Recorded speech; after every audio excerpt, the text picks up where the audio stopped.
How's everyone at? I know there's all on. Lots of people on. Right. Rob, hiya Rob. Thanks for the lovely message today, mate. Hangman Odds, Hugh Hardberg. Freedom. Great lad. John Sweeney. Emma and Eli and Brian, mate. Yeah, we're all okay. We're all fantastic. Had a great day. We've had a good laugh. We watched a couple of old films and that, and me, Bobby and Eli and Emma just laughed our heads off all day. It's been great. Hangman Audits again. Same people on Paul Cresswell. Hello, Paul. How do everyone? And we're doing great tonight. Tonight's the night. Come on, baby. Emma's been dancing all day. She's fucking mental. She is dancing like that all day, like doing little things, but like ballerina things and all that. Eli's been jumping on it, dancing with her. We've laughing our heads off all day. It's been absolutely brilliant. We got up quite late, but we watched telly all night last night. I sent some copies later. Send us a coffee later, yeah. Might keep you awake, mate. No, just been having a good laugh. Freedom. Yeah, we've had a great day, mate. Adam, 1992. No, sure. You must be from Hartlepool. That's definitely Hartlepool saying Adam Shaw. Get up, Shaw. Travellers saying from Seat Lane. Ice Queen. Hello, love. You all right? Great girl. Lovely person. Emma's friend. Anthony Lunn. Hello, Anthony. Hangman Audits again. Papa Lazarazzo Akko, Captain Caveman. Captain Caveman. Trap Mafia. Thanks for all the lovely messages today, mate. And the 20-minute talk was brilliant. I had loads of people on the phone today. Monty 16, I think that was vague. Greenock, John Sweeney, Johnny Jump. Go on, Johnny, son. Go on, Johnny. Rob, wait. Is it Whitey? Whitey. My fucking eyes are terrible. Ben Strutt, watching from Ireland. Go up the Irish lads. Bless you both and bless you. God, oh, Donna. I love Donna. Lovely lady. Another one of Emma's best friends. Rob, fantastic lad. Love you all the world, Rob. Scotty, 1994, another great lad. There's some people on here tonight, isn't there? Sean, hello. Steve Mac, brilliant lad. I love that the post you put out there, Steve, for the so-called big tough hard man. We'll see where he goes there, mate. We'll see if he turns up. I'll give you 1,000 to 1 a no-show. A no-show, all mouth and no trousers, they call these people. All mouth and no trousers, brother. Positive vibes. Simon Page. I haven't seen you for ages, Simon. What you been up to? You have to pop round and see us. Steve Mac, yeah. Official topic talk. Steve, son. Great talk last night. Yeah, we'll get that sorted. We'll get you on the live and we'll do a podcast for you, son, and sort this fucking shit out. All the bullshit has been talked about, yeah, which we all know is lies. We all know now. It's all been orchestrated by a certain person. So we know you're a proper lad, a lovely, lovely man, and we love your wife as well. God bless the both of you. Lovely people. Anthony, Robotham. You're not from Hartlepool, are you? I know a few Robothams from Hartlepool. The Badge, Hangman, Paul Cresswell, Donna Steve Mac, Rob, Trap Mafia, great lad. Lee Canwell at the very bottom, Lee, sneaking in there with a spanner. Where's that Carol at? Where's she at? Where's my little sister? I can't see her. Carol, where have you gone? Great lass, Carol. That's Carol Edwards, Lee Duffy's partner, mother of Lee Duffy's children. Absolute brilliant person. When I was in hospital, she used to sneak bacon sandwiches in for me and all sorts. Me and Emma had the COVID badge. She used to come up and bring us meat and all sorts. Lovely, lovely, lovely human being. Absolutely beautiful woman. Just like Emma, beautiful people. Stick together, lovely people. Just keep together, as you know. Biggest BKFC event in the make name for himself. Fucking the only thing he'll have made is the KFC. Kentucky Fried Chicken. That's about the only thing he'll eat. Yeah. PMC. Mafia Steve Mac, yeah. Carol, there she is. Next to Steve, yeah. Paul Cunningham. Evening, what's the deal? with the Irish fella. Yeah, we're not even. Let me finish, please. We're not even going to mention the idiot mate. We're not going to bow down to the bullshit fucking shite. So we're just going to go past that shite because we're not going to start another drama for someone to get fucking loads of views off us. We're not stupid. We know exactly what it's about. So we are the bigger people with the grown up adults. So we'll let the little child stamp his feet in his little fucking house. That's what we'll do. So keep on with the show. Donna with a spanner. Now you're in serious trouble. Donna's got a spanner. Jonathan Carlin, autistic man, another fantastic lad. OTT, that's official topic talk. Steve and his missus, lovely people. Steve came down to see me, really good friends to him, and yeah, we'll put all these fucking wrongs to right, and we'll do that, mate, because you deserve that, brother. We love you.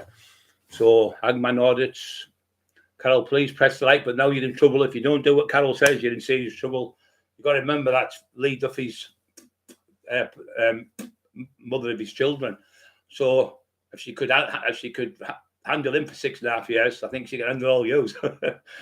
So don't forget to push the like buttons, guys. 202 on. Tell you what, flying, isn't it, tonight?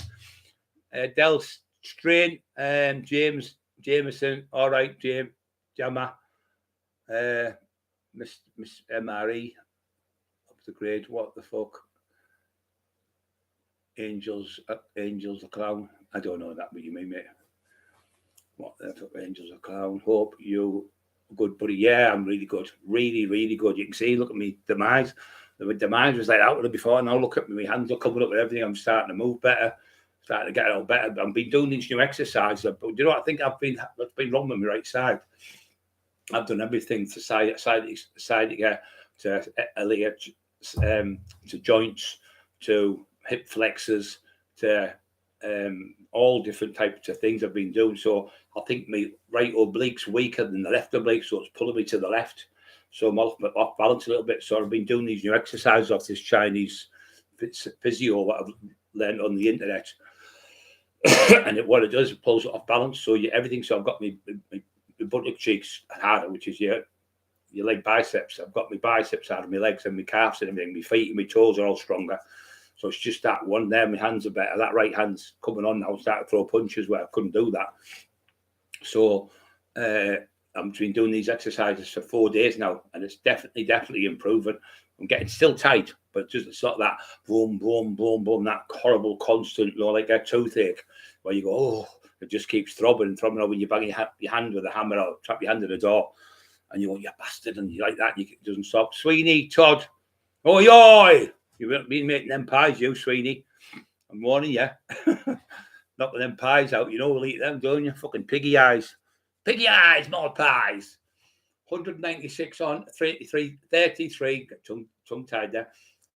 People, thumbs up. Don't forget to push the like buttons, guys. We're going back to our old stuff, just talking about the old stuff. Going back to about the old prison old fights and the stuff in the streets, how I got training, how I got to work on the doors, how I got the name of the tax man, how what I've been charged for, arrested for, all that stuff. All's been put in the book as well. Lee Water, I think, is coming on tonight. So we're moving past now the shit with the Tin Man, the Wizard of Oz, whatever you call him, and fucking bullshit, because we don't want to give him any more credence. We're not giving any more views to people, negative people. We're just going to be positive, like we've been telling you. Scott Moffat, I mate. I know Moffat from Hartlepool as well. So, girl, hello, love you, all right? Autistic man. Even Carol speaking to OTT, she knows he's a proper lad as well. So, people telling lies about people, terrible. So, we'll sort that out anyway. No problem with Steve. I was on the phone last night for about an hour. Gypsy John, what are you doing? I'm seeing you for a bit. I'll be back. Yeah, we're back to being normal now. We've had enough of all that shite now. We're just going to go whoosh and just gone, just rescreen it, start again, because I've got top celebrities want to come on. And I've talked to like people who like agents and that who are going to get us, me and Emma, gigs all over where we're going to do like gentlemen's dues, and Big Joe Egan wants us to do deals with Frank Bruno and stuff. So all that's going to come. Lee Watley's got loads of stuff down. Loads of people down London, like top people he's done books with, like the big villains in that down there. So we've got their couldn't to come on. We've had John Elite back on the phone, wanting to come back on the show. We've got Phil Taylor the darts player. I've got him. We're going to get hold of Savannah Marshall. We got her on as a heavyweight champion. She's going to be coming on as the middleweight champion. We're going to try and get her on as well. So she did say she'd come back. This time she's won all the belts, so that'd be great because she's only, I think she's based in Manchester, but she's found my family's from Hartlepool, so we're going to try and get Savannah back on. Now she's got all the belts.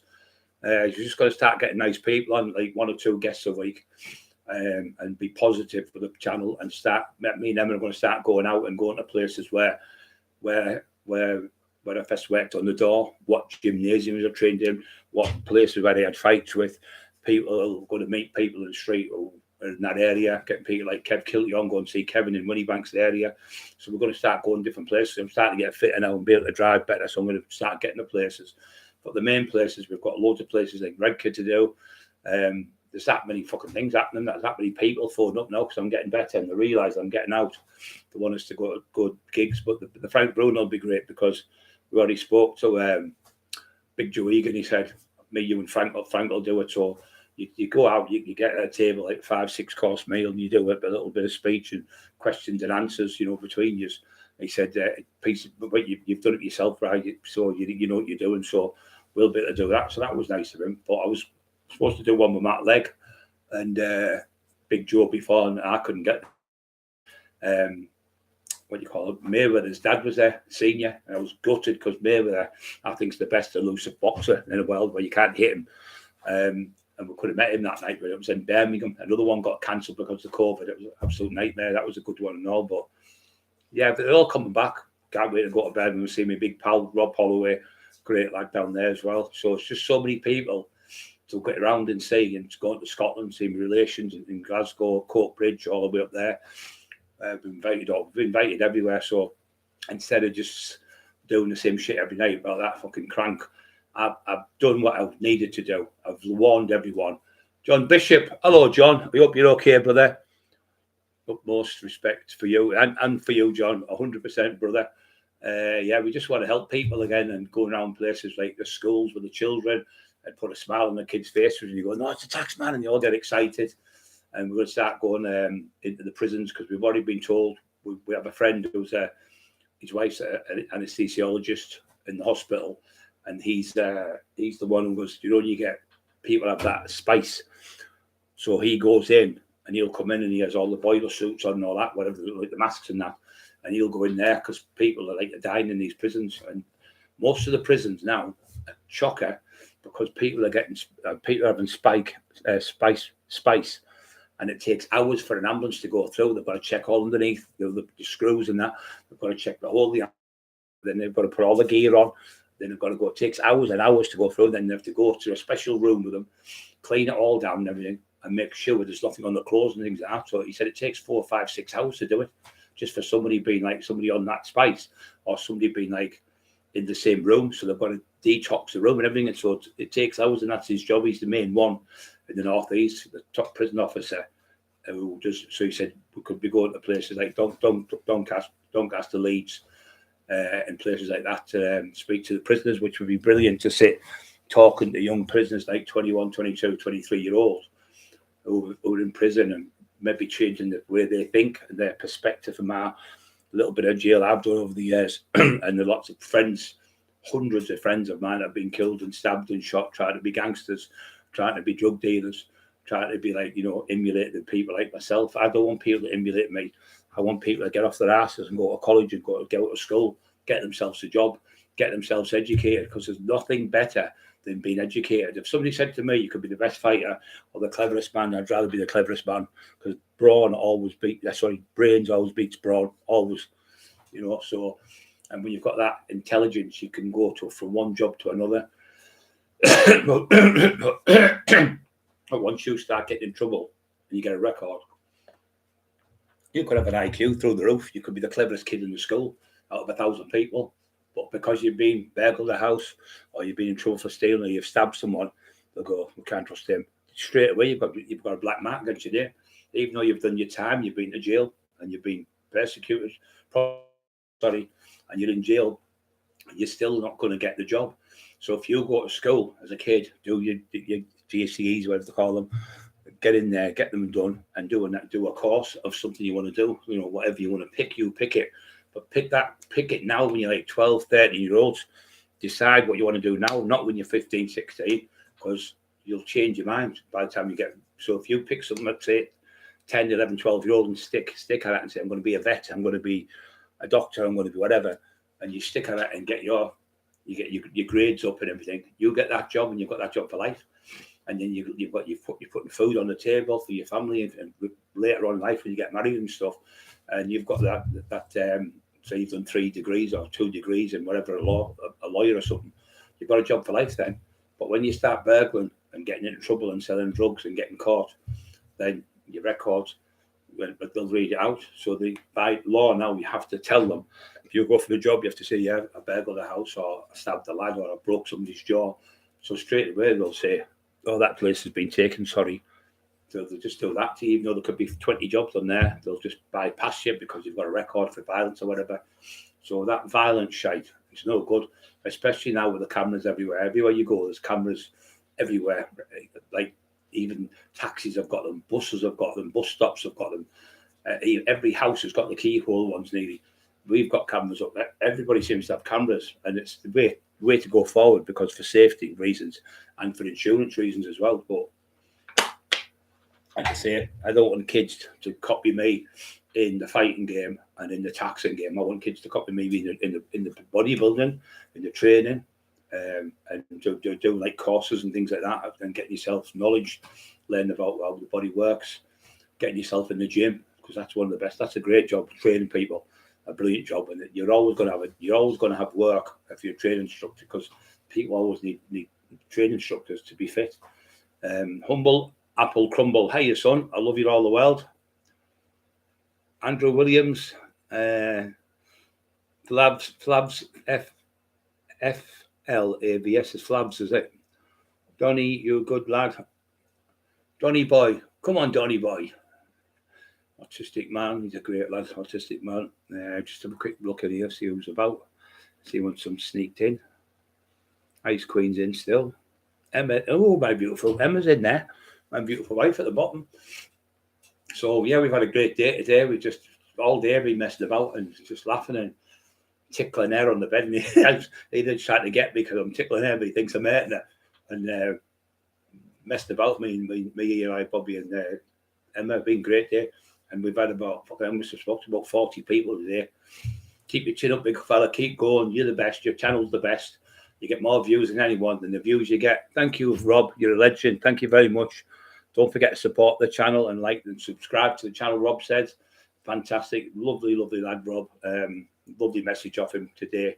We're not going to bow down to people, mate. We're just going to keep going on now. We're just going to make the channel better. And Lee Watley says, you're better than that, Bri. You were better than that. Arguing with fucking idiots and screaming and shouting and all that crap. You know, we all know the foregone conclusion. It's just anyone, when you're fit, you'll fucking annihilate them even now, he said. So all that shit's just to get all that shouting and bawling at you, and you're channeling people. It's just so they can get views. So if you don't mention them, which I'm not going to mention them again, then they're not going to get views, and it's going to devastate them, because all that hard work they've done, all that sneaking about and snaking about and slithering about and being a rat. So the rats have been found out now. So the rat catchers caught them and cornered them, and they're gone. The snake's been caught and cornered and gone. So now I'll tell you now how it flies. I'll fly now, because it's going to be positive lives all the way through. It's not going to be negative about he said, she said, he said, she said, all that shite. It's all going to be good stuff. Bits of fun, bits of jokes, and just help people. But you can't get there, like Lee Watley said, because the top celebrity people want to come on and watching your channel and thinking, oh no, it's all full of madness. It's madness. So I've done what I did with that horrible little thing. We all know what I'm talking about. He's gone, could never come back. He's completely ruined, finished. So I'm going to move on to make my life better, and my wife better, and Eli and Bobby. So that's what we're going to do. We're just going to make these better. The book's getting done, the training book now. We're just looking for a little stick men thing type of thing we're going to put in the book, so you can show the exercise. I've written the whole book's been written. It just has to be pieced together. It might be a couple of months it'll be out. Eli, you little squeaky dog. You a little squeaky. All day he's been playing. Them two throwing balls at each other and everything. Go outside with Squeaky. She said he's going, oh, God. You don't go outside. call his little balls Squeaky. So when he was a baby, he's that big. Like he's not much bigger than that bottle when he's a baby, little baby. And he's on the set. He was Scrappy. Scrappy was fucking 34 inches, 36 inches tall to his head. And Scrappy was massive, and he was jumping on Scrappy's back when he was only, remember, Eli? Jumping on Scrappy's back when he was 6 weeks old. I'm like, what's he doing? When John McLean? I was just going to say, John McLean, our brilliant friend down the road, he said, they've got no feet. And our other great friend was,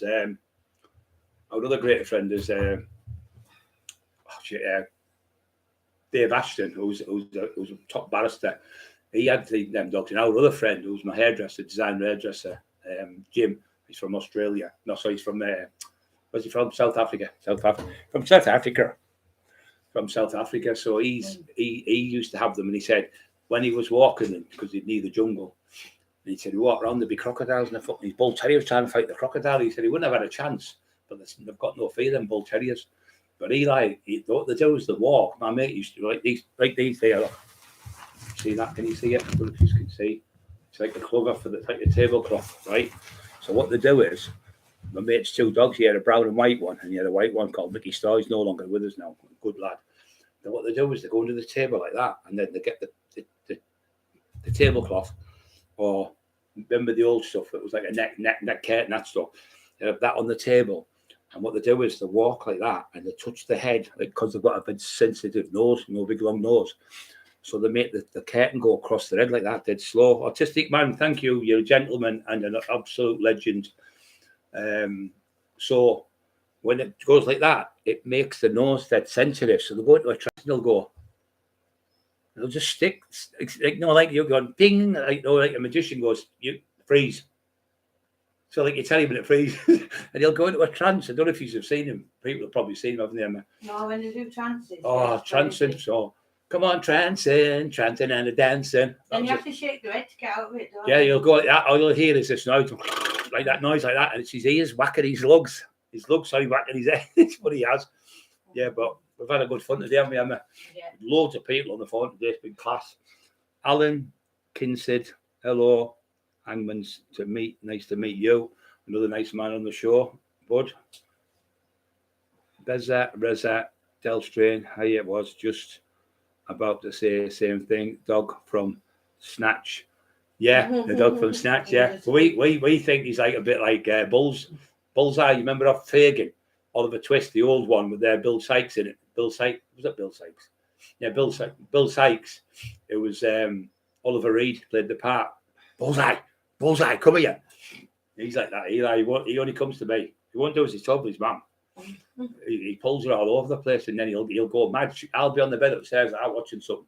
So Emma will come in and say, "What do you want for tea?" So we had a lovely what was it last night? We had a Lambona. We had a nice Lambona because the Lambona up here is beautiful. So we had that last night. Don't forget to push the like buttons, guys. 235 on 54 thumbs up, and I had a Lambona. I nearly ate all of it. I'm starving. But Eli comes on the bed, and he'll do that with his nose, and he can push Emma off the bed. Rolls her off the bed with his nose. It's unbelievable, his strength. Now, when he hits you with that nose, it's like an absolute concrete block.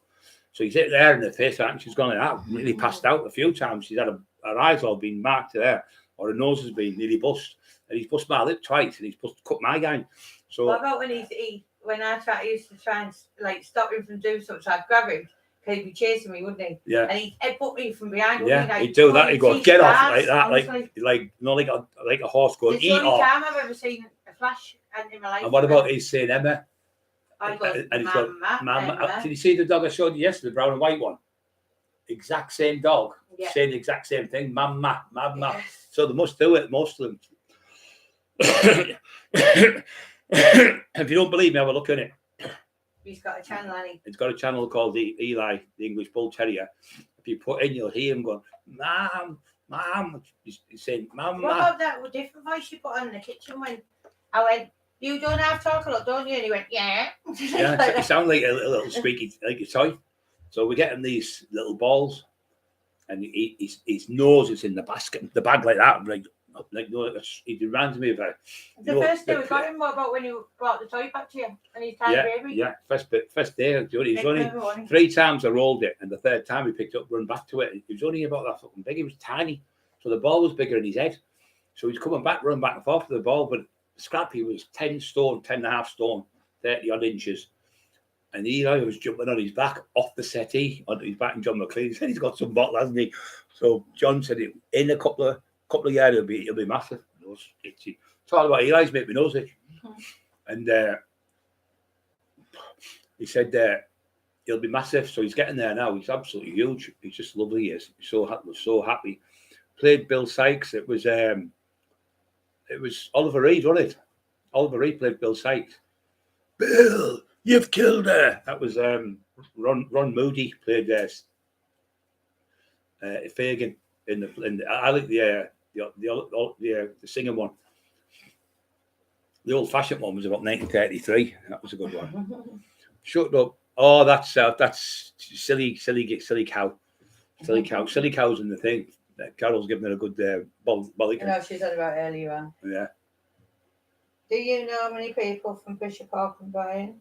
Bishop Auckland, well, we did a gig there, mate. We did a gig in there. You know the snooker centre up there? We did a gig in there, me and Emma, and we filled it up. The whole place was filled up. We did there. The lad called Drew Nice. He was up there. He's a lovely lad. Yeah. There was the Dutchman. Do you know the Dutchman? He was up there. Oh, he was lovely, wasn't he? Yeah, the Dutchman. We called him that because he's from Holland. So I got on with all them, and that clown. We know that fucking idiot. We're not going to mention that the fucking Mr. Tin, whatever you call him. That idiot come and fucking ruined the place. So we had to fucking sit him in the corner all the way. But all the Bishop Auckland people were absolutely beautiful. But that idiot, they were up, all of them turned on. They went to throw him down the stairs and everything. And it was only for our friend Maniok and Tony Grange, our church leader, saved him getting booted all over. But yeah, it was absolutely lovely people up there. Lovely people. A lot of travellers come in and offered me a line of coke. And he went, do you know Brian's not been on coke for this, blah, blah, blah. And they went, oh, what do I say? Brian's not the hardest person in the northeast. His wife is, and all the travellers around there. Yeah, she shouted that. There's about 12 of them. And then about 12, 13, 14 Hartlepool lads come in. It's Axe, man, they were singing songs and everyone. What a great night. But that idiot was sat in the crowd asleep.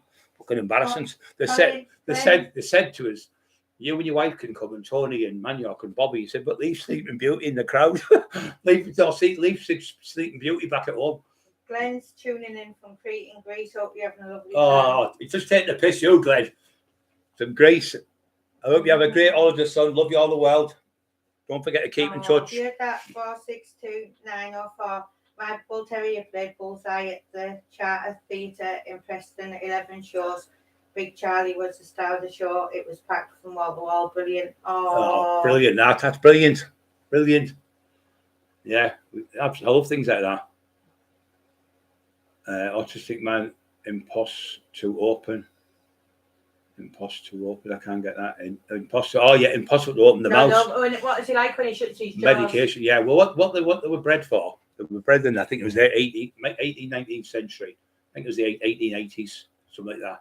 And they were for the gentry. They were for the really posh people who had the big houses, like Victorian houses, massive, 3 or 4 stories high. So they'd have 2 of them downstairs.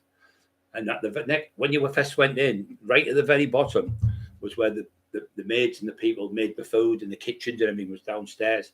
Then you go in the first floor here, that was where the dogs would be. And then you go up the next floor, and that's where the posh, that's why they used to say upper crust, because they'd make the bread, and the downstairs would cut the crust off, and they'd say that take that upstairs, the upper crust, because that was the crust of bread. And the other stuff was people downstairs. So the posh ones got the upper crust, the posh, because it was up. They used to take it upstairs to them. And then the next floor was like where they would sleep in the rooms and everything. So that's where it comes from, that same. But them dogs, in the old days, they used to have a thing called a blunderblast. It was like a shotgun, but it was probably about 30 different rounds come out of pellets. And they'd have one of them at the side of the wall. And they'd have 2 of them dogs guarding the doors. And they'd come in. And them days, the dogs would rip you to bits. But when they were bred for baiting. Baiting means chasing a cow around the field in the slaughter yard, and they would get on the neck and hang onto the neck until the cow was dead or the bull, and they would do that. Might have 2 or 3 of them bull terriers on them until they died. And what it did is the people thought the meat being, like rushing around the body of in the joints and in the blood rushing around the meat, like the limbs and that, would make it taste better. And that's what they used to have them for, baiting. And there's one story about one where he said, "I'll show you how much bottle I've got." It was horrible what they did. I never watched it, but I read it. And they put the dog on the bull's throat, and it was holding on like that. It wouldn't let go. So they tried to pull it off. They couldn't get it off. So they got a pair of fucking shears and cut the dog's legs off, the back legs. Oh, it's horrible. Put its back legs off, and it just bled to death, but it would still not let go. I know someone I'd like to fucking let it put on and wouldn't let go now. I know a few people. Freedom, thank you, Freedom. Push the like buttons. Best live going. We've gone this one. 240 people nearly on. 65 likes already in 30 minutes. It's the quickest one we've had. Oh, the missy there, Glenn. Are you still got that Santa suit on? You're going to get sectioned, Joe, you know.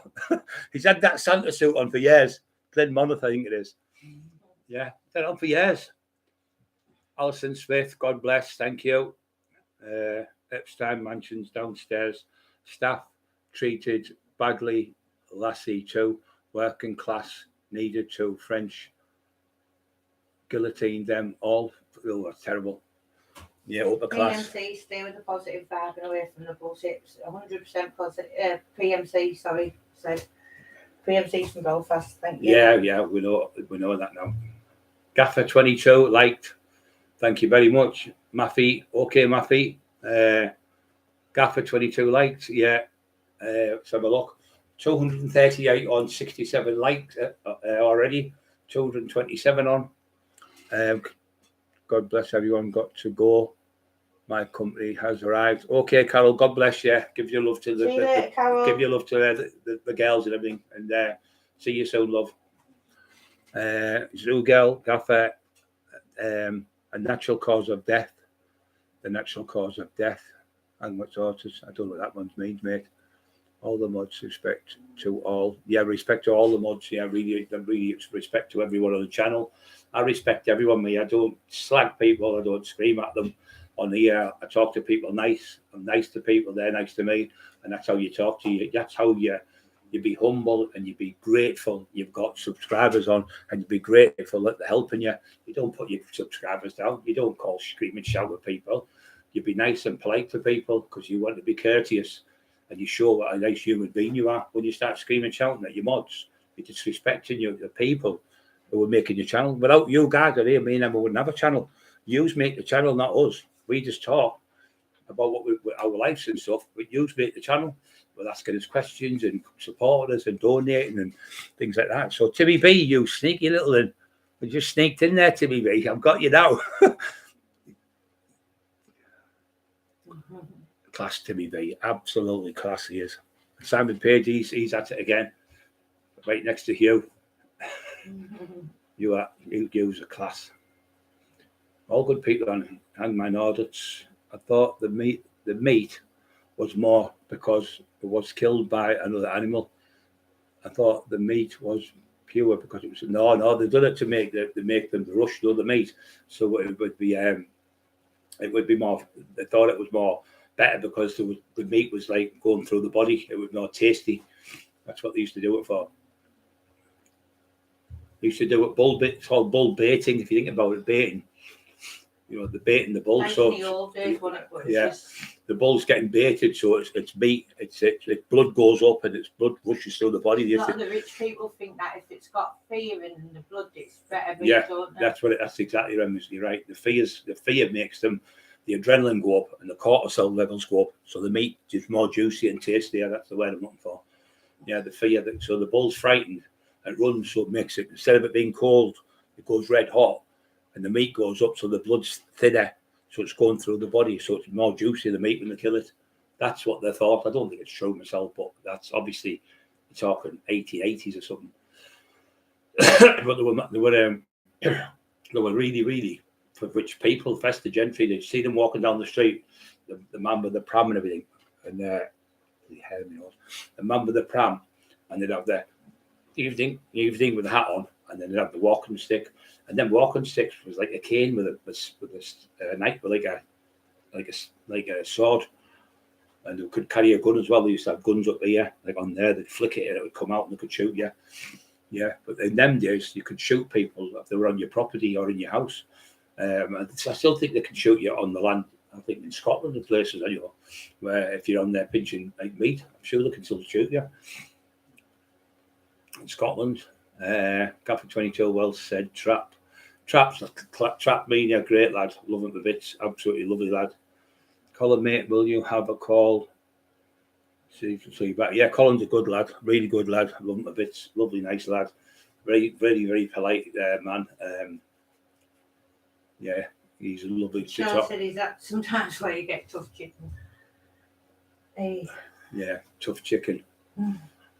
Papa Lorenzo, Echo Captain Caveman. If the animal doesn't get stressed before its death, the meat is more tasty. Yeah, that's right, Papa. You're right. That's exactly what it is.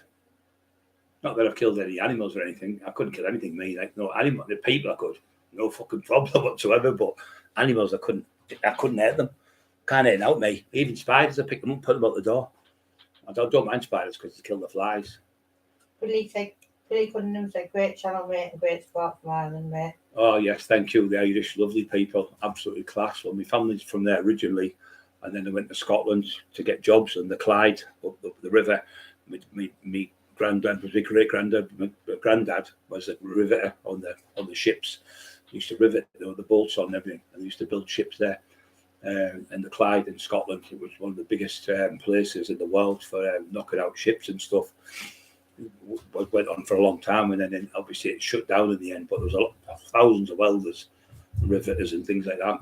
But things move on, and nothing lasts forever. So a lot of people come to Redcar, and they were all Scottish because there used to be a place called Lackenby, and there was another place called Seal Sands where they used to build oil rigs, massive oil rigs they used to build, and they'd all be in there. So there'd be about 2,000 people come down. You can see the old 1977, 76. We lived in a place called Graythorpe.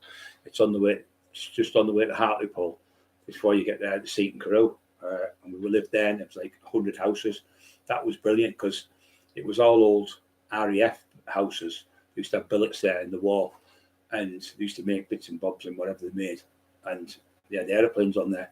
But later on, they had just the old like council street houses, like on council streets.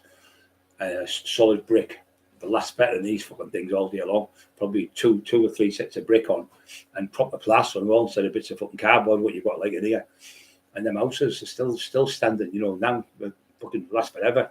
And we've been in them house, and because there was only, I think there was 100 houses, so 100 families, and you could get your bike, your pedal bike, you could leave it on the front. No one would steal it. It was about 1975, I think we went there, 74, 75, yeah, 76.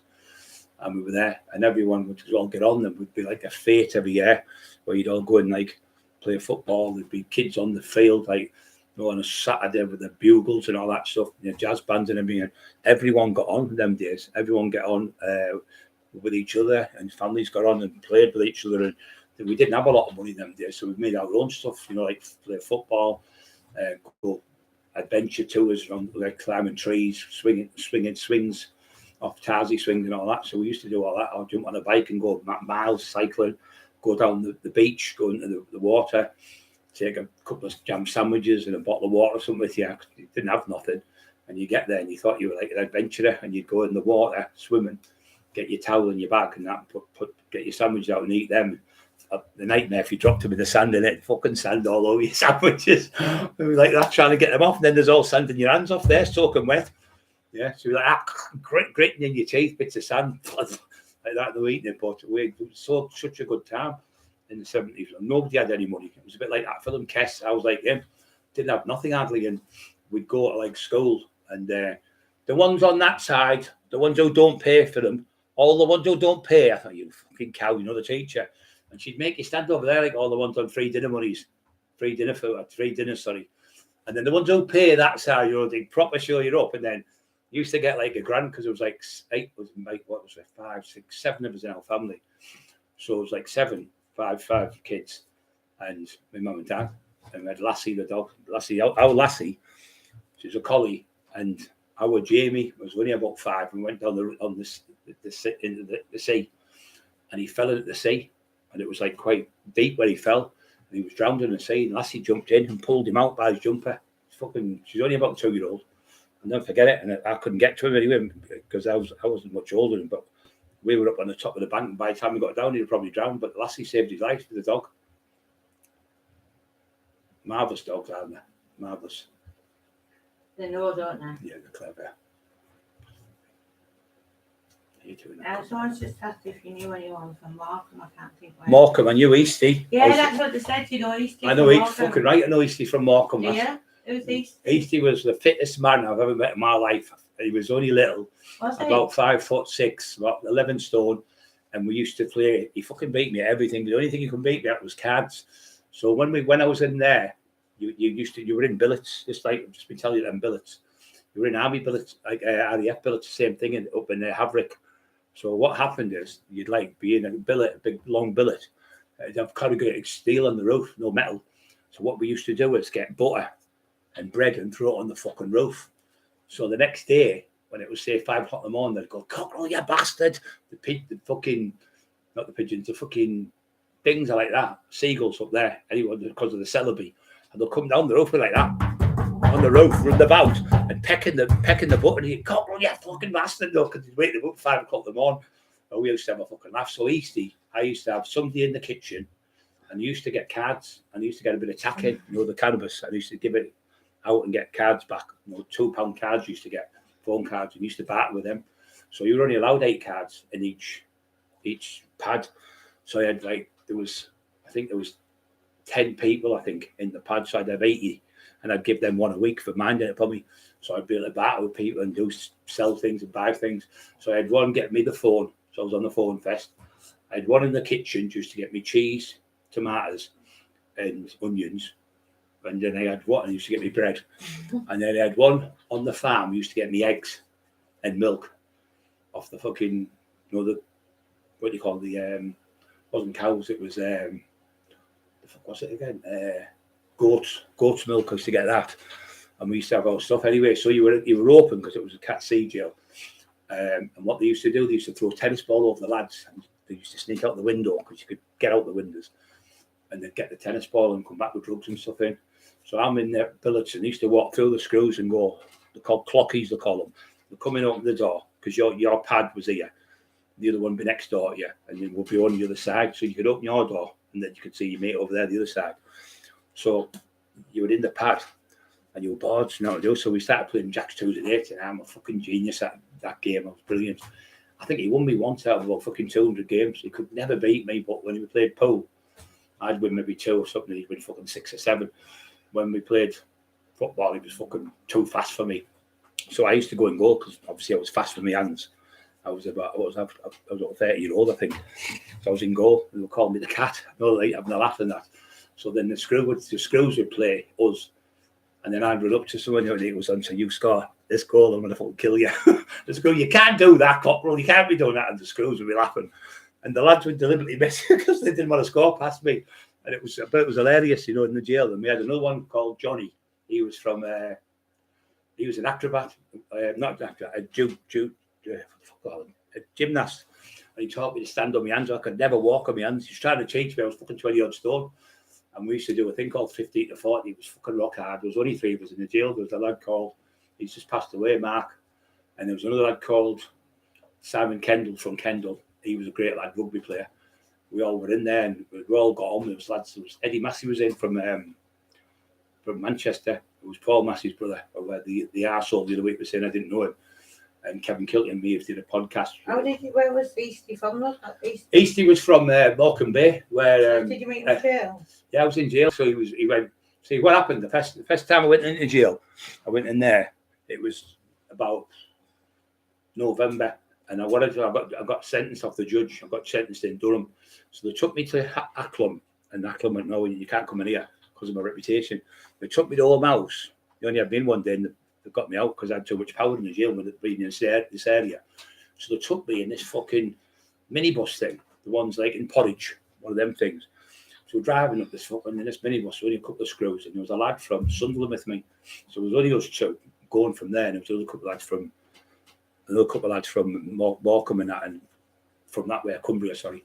So as we're going up there, I'm driving, we're driving up there, and I'm watching out the windows and that.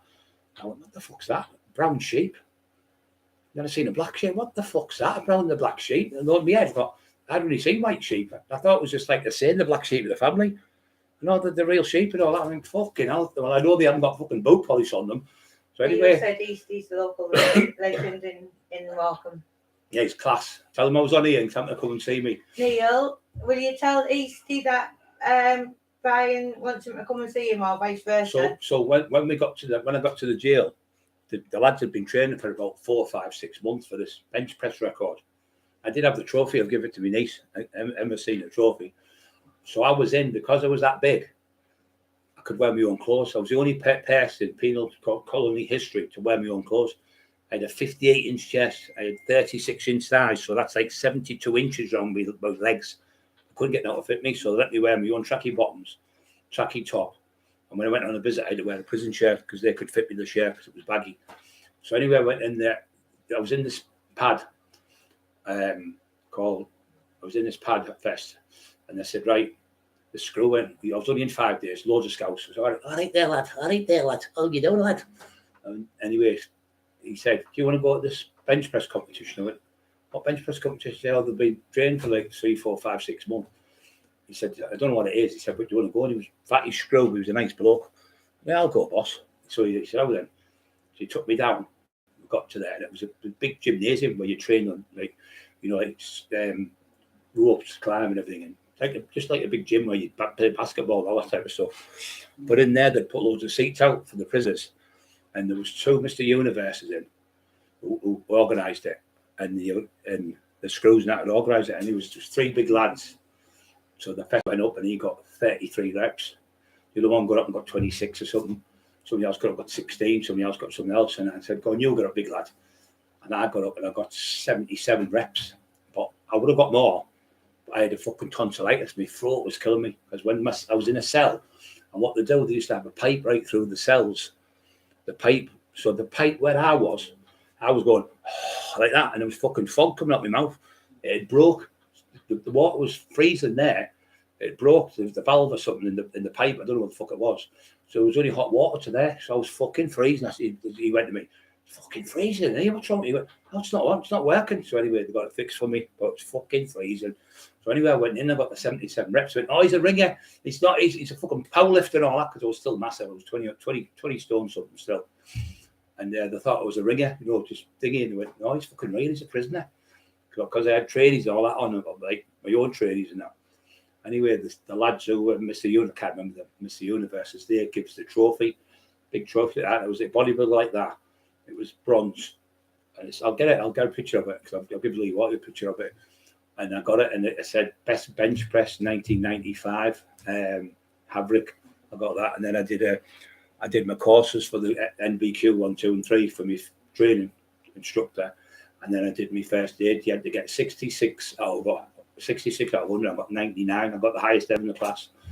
And I couldn't spell it right, but it was like where you get options, where you could say what tibia or fibula bones or such and such. You just have to tick it, you know, like that. So, yeah, I got 99 out of 100. But that was great. And I've got a thing called British Amateur Weightlifting Association, Bowl of Leaders, it's called. British Amateur Weightlifting Association. So I was allowed to train up to 40 people on the weights and 50 people on the field, like football and things like that. So I got that. I passed all them courses. It was good. But Eastie was like, what they used to have this thing, you go beep and you'd run there.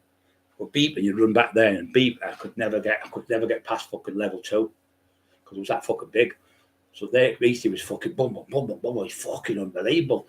And he was like fucking up and down. So and in the billet we had, it was about 30 foot long, I'd say, the passageway. So in the bottom, you used to get a kettle. You could have your kettle. So I used to say Eastie Tuesday. So you had to go right over the other side of the prison. You used to get your shopping. So the screws, they used to call me Big Van, the screws and everyone, and then off the biz. And the screws called me Grouty. Off Porridge called me Grouty. So I'd say, can you go to the shop for me, boss? Yeah, no problem. Give me a note, get all the stuff. So you go and get the box of food and bring it back, a fucking chocker. Because I was doing this stuff, what I used to do, I'd say to them, right, I'd have all the stuff, I had all the tack in the jail. I had people bring it in for me who I knew. And I had the phone cards to barter with. So what I used to do, I'd set my stall up like I had a table, prison table. I'd sat there and he should be there and I'd be in, what you want? And he'd have the note there. Tom will say, two Mars bars. So then 2 Mars bars, Tom will, and his number of his cell. So 4 back. So for every time you give them 1, you get 2 back. So 2 tins of soup, such and such, took 4 back. Tin of this, tin of that. So it was like that, you know. We had it all boxed off. The screws didn't give a fuck, as long as there was no arguing and all that between people. But I made sure nobody got bullied, and there was people going in robbing each other's pads, and I got annoyed. So I went in the dinner hall and I went, listen up, right? I jumped on the table. No more fucking going in the pads. No more fucking stealing off each other. We're all in the same fucking boat. We're all in the same prison. We're all here. We should be helping each other. If anybody needs any tea bags or anything, come to see me. Don't fucking break in people's pads for a couple of tea bags. Just said he used to dance all night. Raves, yeah, he did. Dancing on the street, yeah, he did. So I said, any more fucking thieving, I'll be coming to yourselves. So people would come to me and say, look, I'm struggling with this and struggling with that. And I used to get it in the screws. Loved it because it was one day, it was funny because when I first went in, like I said to you, I've got to get to the gym because you're in the other part for like so many weeks. So in the end, I got to the gym. So they were in there, and there was a couple of big lads from Liverpool. One was called Moxie, a nice kid, and there was another couple of kids. And then there was a big lad from Cumbria. So they're all, it was 3 bags. There was a light bag, a middle bag, and a heavy bag. So I got the gloves on. I thought, I can't punch any fucking else. Every time I hit anyone, I'm getting moved. So I thought, I'll go on the fucking bag. I'll do it like I did with McIntyre. Anyway, I said, the biggest lad, I went, can you do me a favour, mate? What's your name? He went, Moxie. I said, Moxie, can you hold this one? He went, all right there, kid. So he's got the bag like that.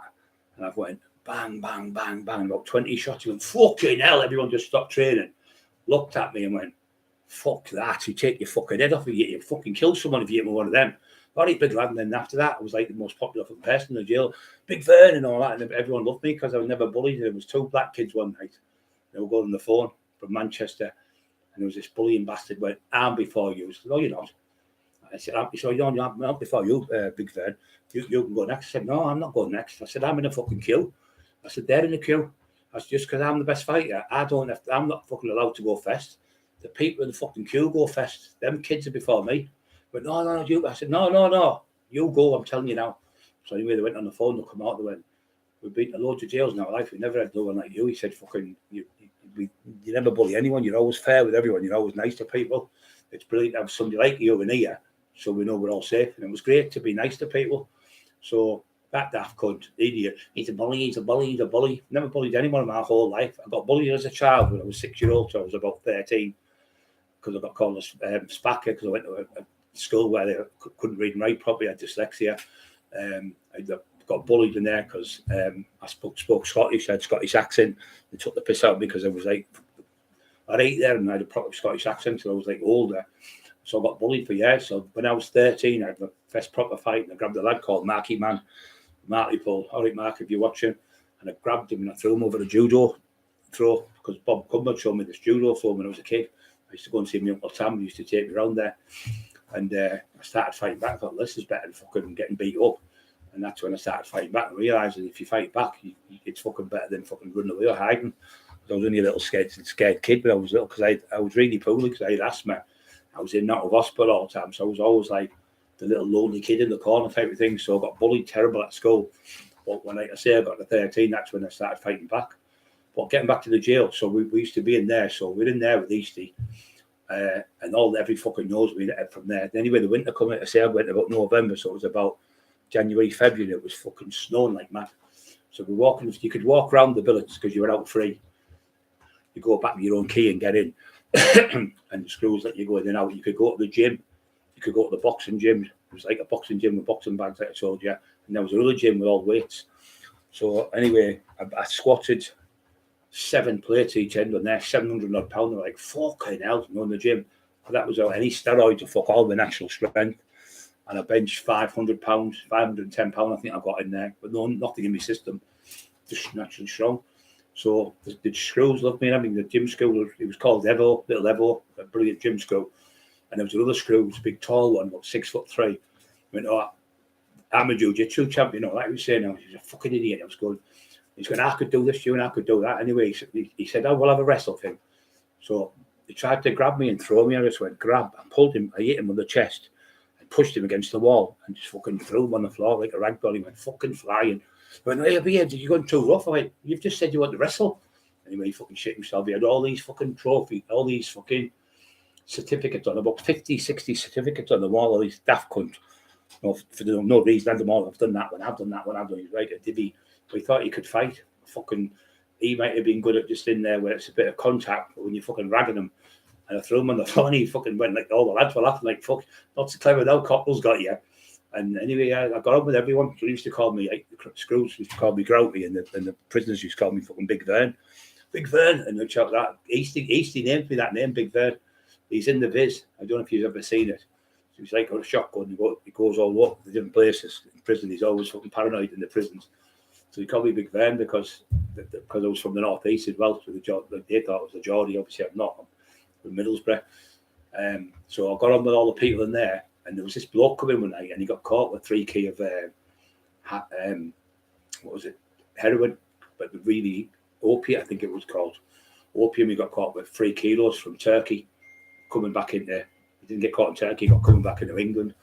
I think he got 6 years. So he was in there. They called him Tony. He was only little. He looked a bit like the snooker player, fucking Alex Higgins, fucking double of him. And he went, all right, big fella. He said, yeah. He said, I miss a nice cheese and onion sandwich and cheese, onion sandwich and all that. And I said, what do you mean? He said, I fucking haven't had one for 3 years. I fucking been in jail. He's blah, blah, blah, blah. So I went, here, Tony. Here.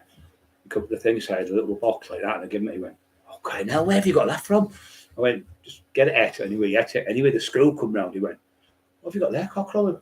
He looked, he went, you've got better bait than me, and I'm fucking on the out. He's laughing dead off the screw. So yeah, it was good. You know, I just got on with everyone. Screws are all right with me. It was probably the best jail I've ever been in. Got on with everyone. The scouts, the kids all loved me a bit. Just got on with everyone.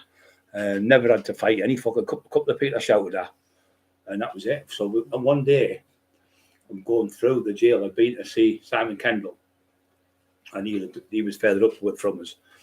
And I was coming up, and I was walking. It was like tarmac, the road type of thing, and it was grass. But so in the grass, the snow had laid. So all the Manchester lads had thrown it, all the Liverpool lads, you know, the rival. So I'm walking. I comes out the billet. As I come out the billet, and I'm walking like that. To do it all, not probably right. I forgot. I'm walking out the billet. So I opened the door. It was Saturday morning. So I'm walking along there, and they're all like that, ready to throw snowballs. I went, you fucking dare. And they all stood there like that, and I walked through, about, say, 10 on that side and 10 on this side. I walked through like Mother Teresa, like a nun. Not one of them dare throw snowballs. And one went like that, and you fucking dare. He died that lad now. He was a big lad, nice lad, but he was only a kid. And he died of overdose. He went out on the visit, and he injected himself with them fucking, can you remember them tablets that were congealed? What were they called? Them fucking wobbly eggs, I think they were called. You know, like wobblies, I think they were called. And you used to melt them under the spoon and inject them. So you inject it in his leg, and he ended up getting gangrene in his leg, and he fucking died. He was only 24-year-old. Could never come back to jail. He ended up, we found out the screw said he's passed away. So fucking terrible. Injected them fucking green wobbly eggs, I think they're called, something like that. There was yellow ones and green ones. Was it Mogadon, I think, something like that. Gaffer 22, Silverback, Gorilla, Daft, for fuck's sake.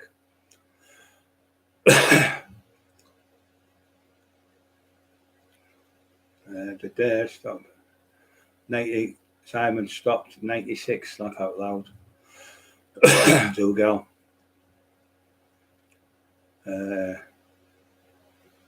Yeah, Simon Kendall was a good kid. He was a rugby player. I was never into rugby, like, it wasn't my opinion. I didn't mind the football. Yeah, it was good. It was good in there. It was fucking brilliant.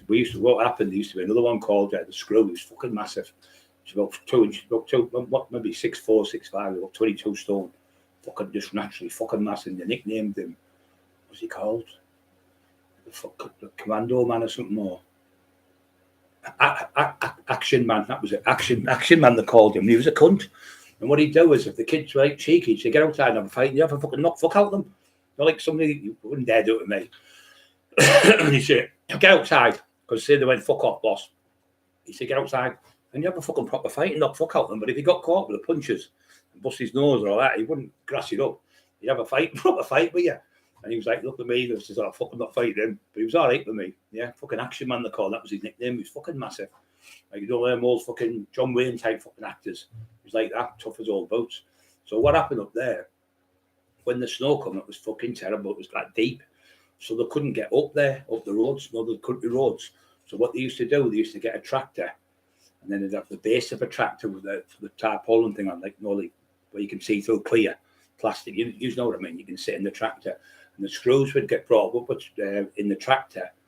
The farmer would drive the tractor here, and behind me, be pulling it like the cart behind him with all the screws on, and they get off. So what happened? It was that bad sometimes. They had to come and drop the food from fucking an airplane.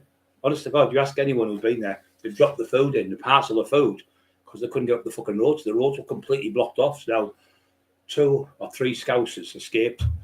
And they got away. 3 days later, they're knocking on the fucking door to come in, freezing to fucking death. Freezing to death they were. Freezing it was. It was the worst place I've ever been fucking cold. Morecambe Bay was down the road where Eastie was from. But Eastie, I think they were called the Shrimps. Morecambe Bay, from somebody from Morecambe. Call them the Shrimps. And they used to listen to them, and I used to listen to Man United because I supported Man U. And Eddie Massey, he supported Man U, so me and Eddie used to listen to it, which was Paul Massey's brother. With him, and ended up shaking hands in the end. He was all right with us. And I did my jail in there, 95, 96. I got out. 96, I went to Liverpool. Went to a jail, Walton. I did so much in there. Then I went to another jail. I went to 7 jails for fucking a driving offence. Fucking ridiculous. Just for a driving offence. Never hurt anyone or killed anyone. Just driving. But the screws got on with me really well because I never fucking caused trouble. Only a couple of times there was cheeky cunts. Cookie Life, Tomazepam, that's right there, Cookie Life, you're right, son, Tomazepam. They were brilliant. I used to take to get to sleep. When I used to take steroids, you fucking off your head, you couldn't sleep because they make you hyper. But them green ones and yellow ones, wobbly, I think they call them wobbly eggs, I think that was the name of them.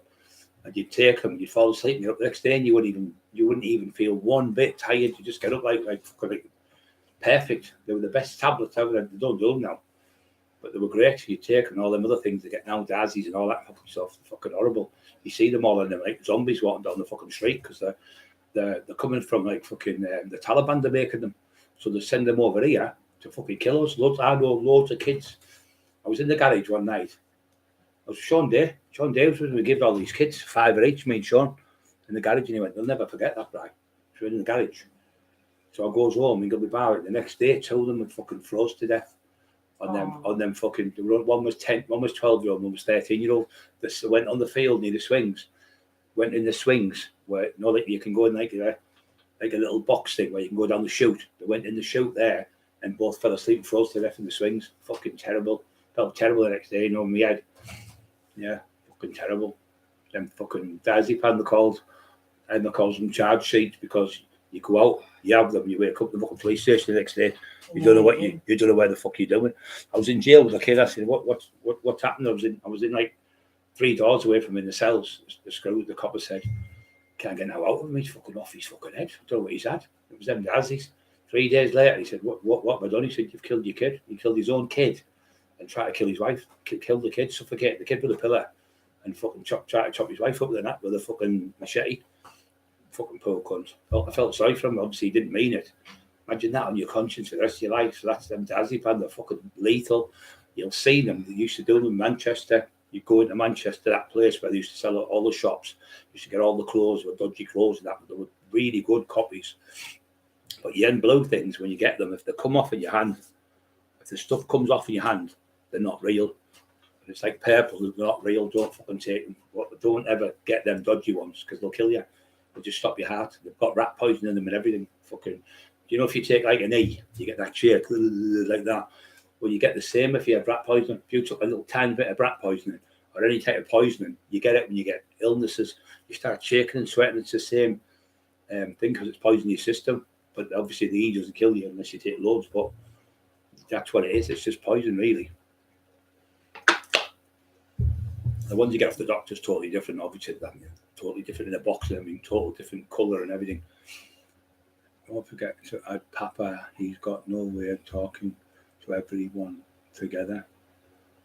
Don't understand that. Steve, Emma, don't forget to add Papa. Yeah, I know what you mean. Oh, yeah. Are you fucking bullying me, Papa? You better behave yourself. I'll set fucking Eli on you. I'll set the Chucky doll. I'll set his daughters on him. Fucking hell. He's walked on like that and he's fucking massive, right? He's 6 foot fucking 5 or something, 21 stone. He walked like you, that, right? He's got these 2 kids about that fucking big, fucking pulling him all over and ragging him about like a fucking rag doll. They're like 2 Chucky dolls, the both of them. He says, fuck that. He said, I'd rather fight fucking 5 Brian Cockles than them 2, he said. We're laughing our heads off. It's funny as Papa. Great lad, absolutely. Phones me every single day to see if I'm okay. Pops up and that to see us and that. Makes sure me and Emma are all right. Fucking lovely lad. See, Max the same. Proper big people. Original, no bullshit lines. Fucking cunts, you know, fucking making things up about things. Lovely people, genuine. So if they say they're coming to your house, they're at your house the next day or the same day. You know, just nice to have people like that around you, isn't it, Emma? You know, people you can trust. Lovely people.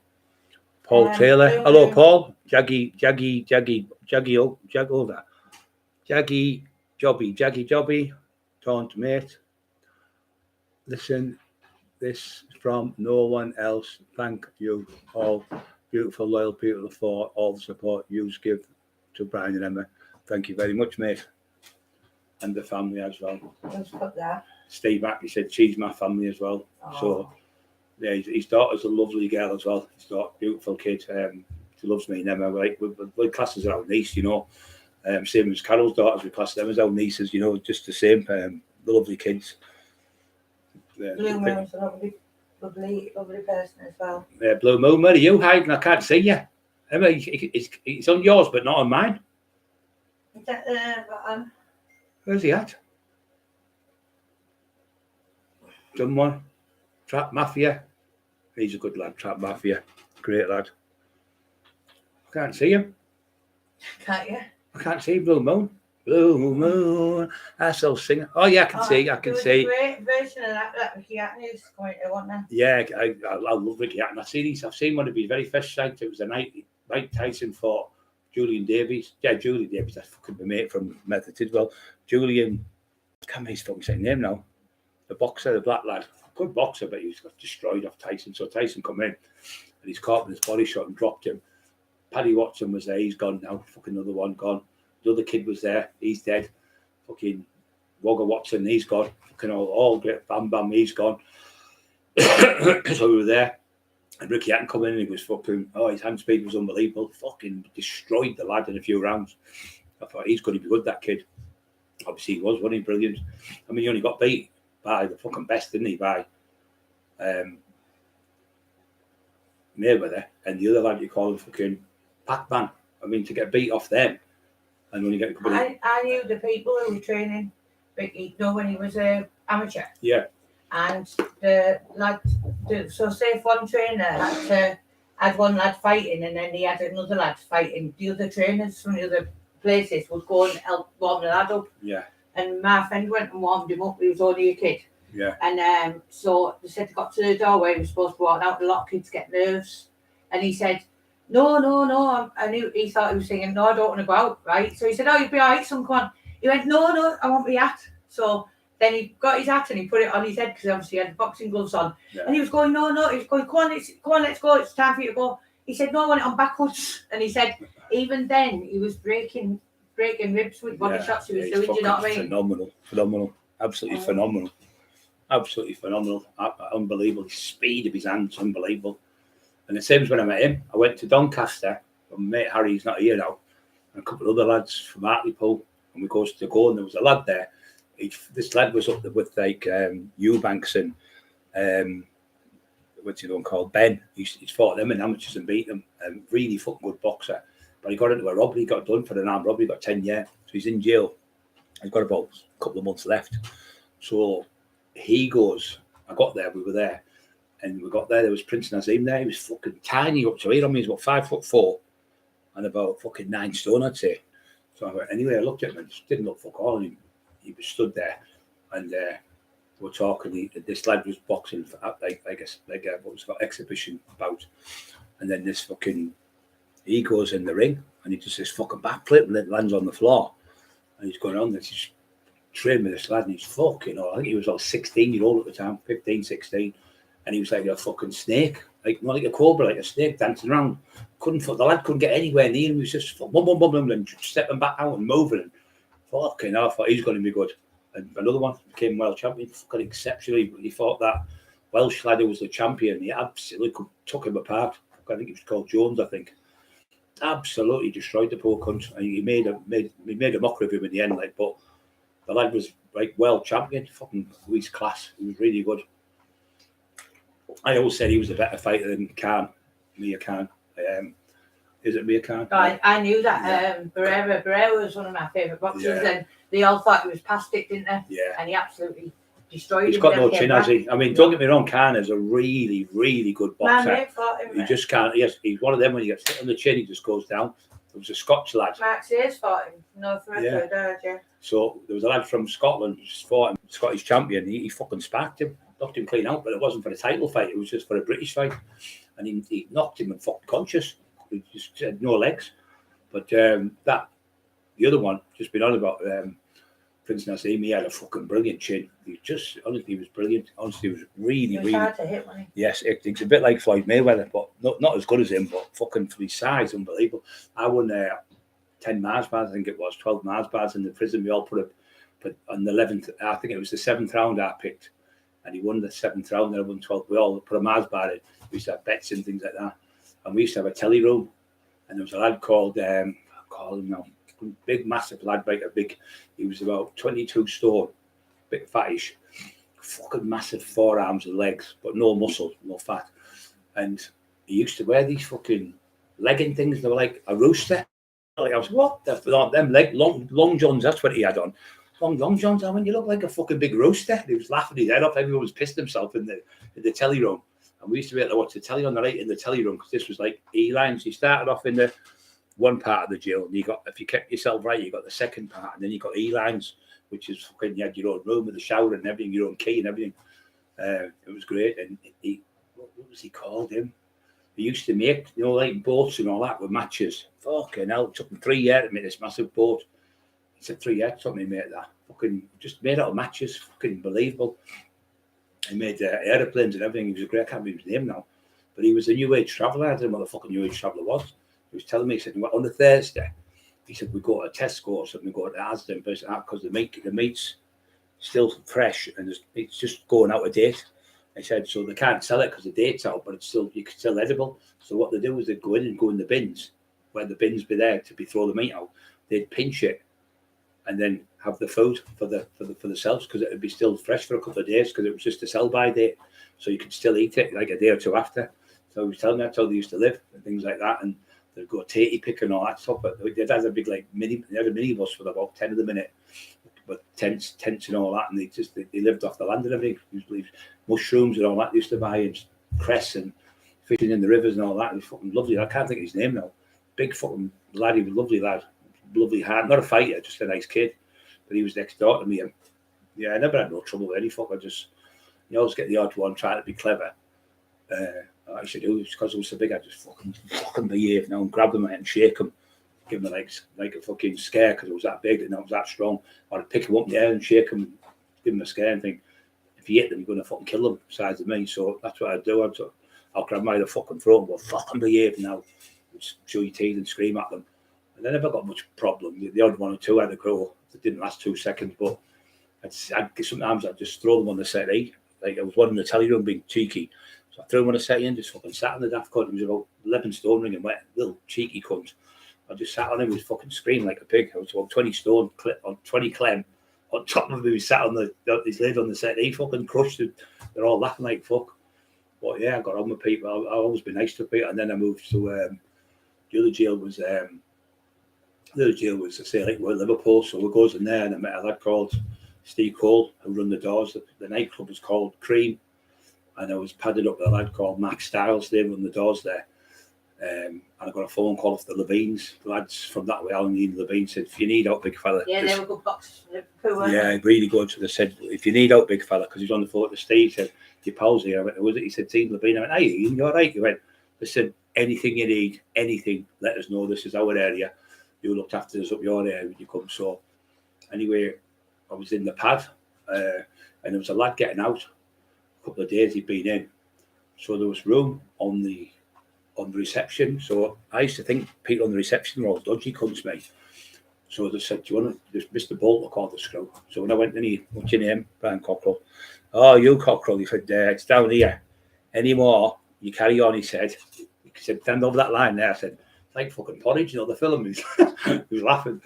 Anyway, he said, listen, I'll be right with you if you're right with me. He said, any you carry on in here, any more, I'd fight you. I knocked this lad out. I got moved out from fucking Haverick. This divvy cunt went, move over. So I moved on the set evening, move over, and I moved again. I said, fucking hell, how many more times I have to fucking move? And you cheat, you couldn't. He tried to punch me, the daft little cunt. So I slapped the cunt and I busted his fucking jaw straight on the fucking block, shipped out to Liverpool.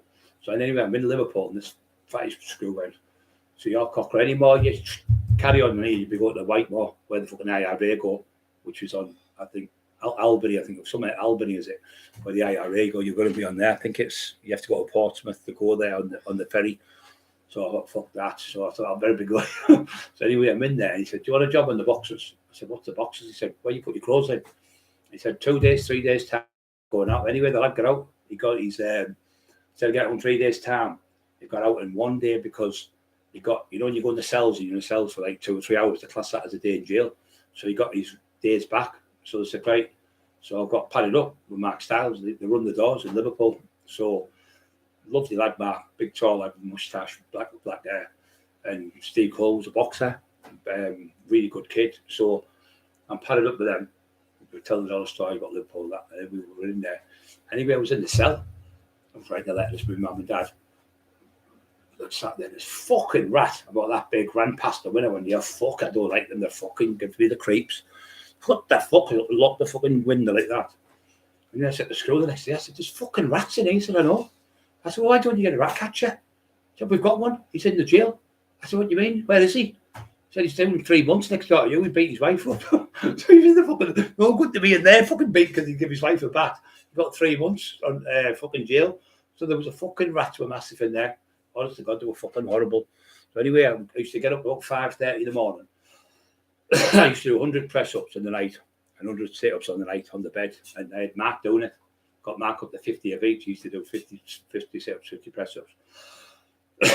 Come on. Sitting about doing it. Anyway, I used to go down the reception with the screw. He was called Dickie. Dickie was his name. Lovely SO, senior officer. But you're a big fucking lad. He said, come on, get down here, son. So goes down. And we get down there, and so we goes in. So we've got the kitchen. We can have what we want in the kitchen.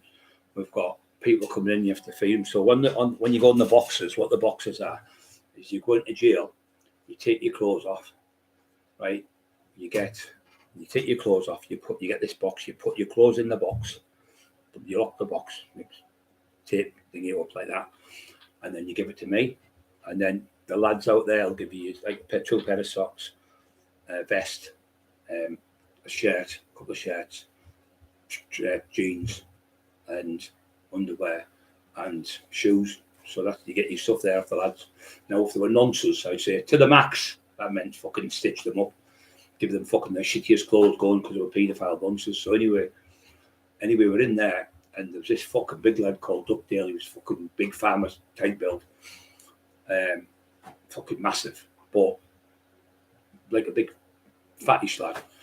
Anyway, what they were doing is they used to bring the heroin in and they'd plug it up the backside and then shit it out in this room where they used to get changed, and we'd have to go in and it would be shit on the floor and that, and fucking the rubber band would have the gear out and they'd wash it out and then put it in the fucking trouser or whatever because it's out their arse then, and then we'd have to go in, clean up and anyway, you'd have to wear these special spoil suits and all that, and gas mask and all that because you couldn't touch power out.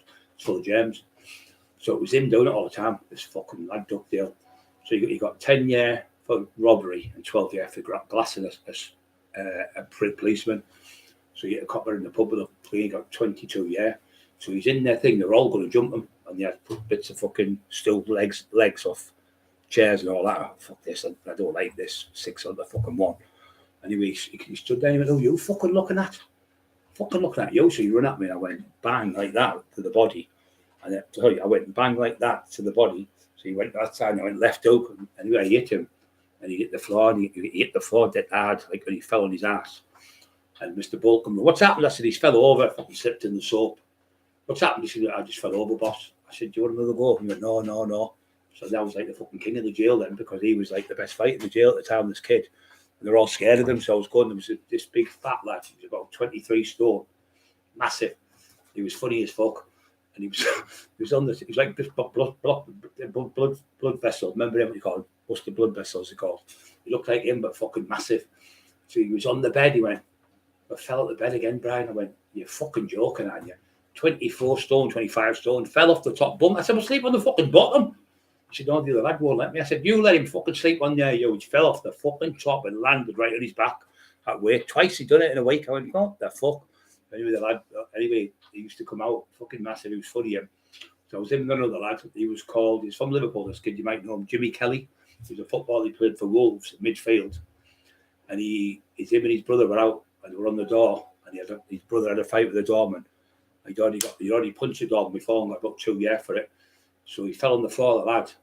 And then he kicked him and the lad died. The doorman died on the door. So Jimmy took the blame. So the solicitor said, well, if you take the blame, you'll probably only get fucking a suspended sentence or 6 months. He got fucking 6 years, poor cunt.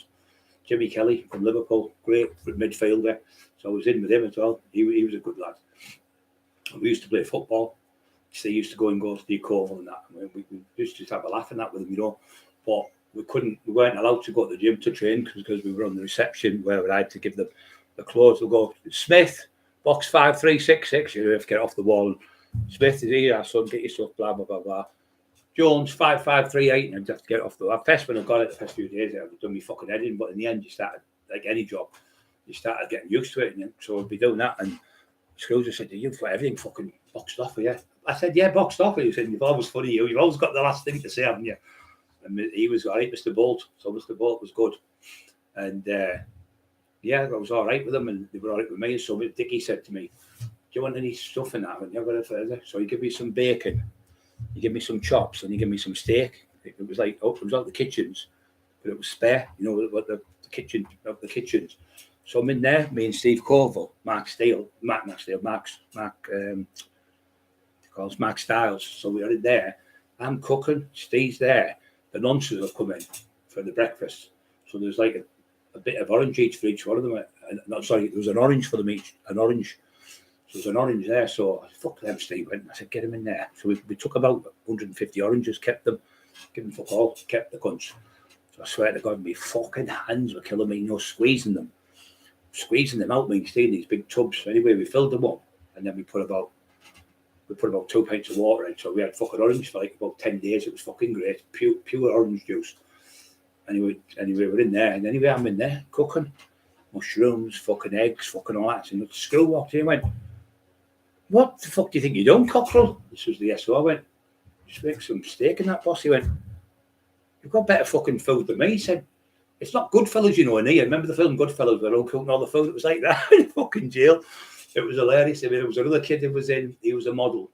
He was quite a big lad, about 17 stone, really fit. He was in because he punched the lad who grabbed his girlfriend's breasts. She was a page 3 girl in the Sun paper and all that. And he grabbed her, so he punched the lad, and I think he got 2 years for it.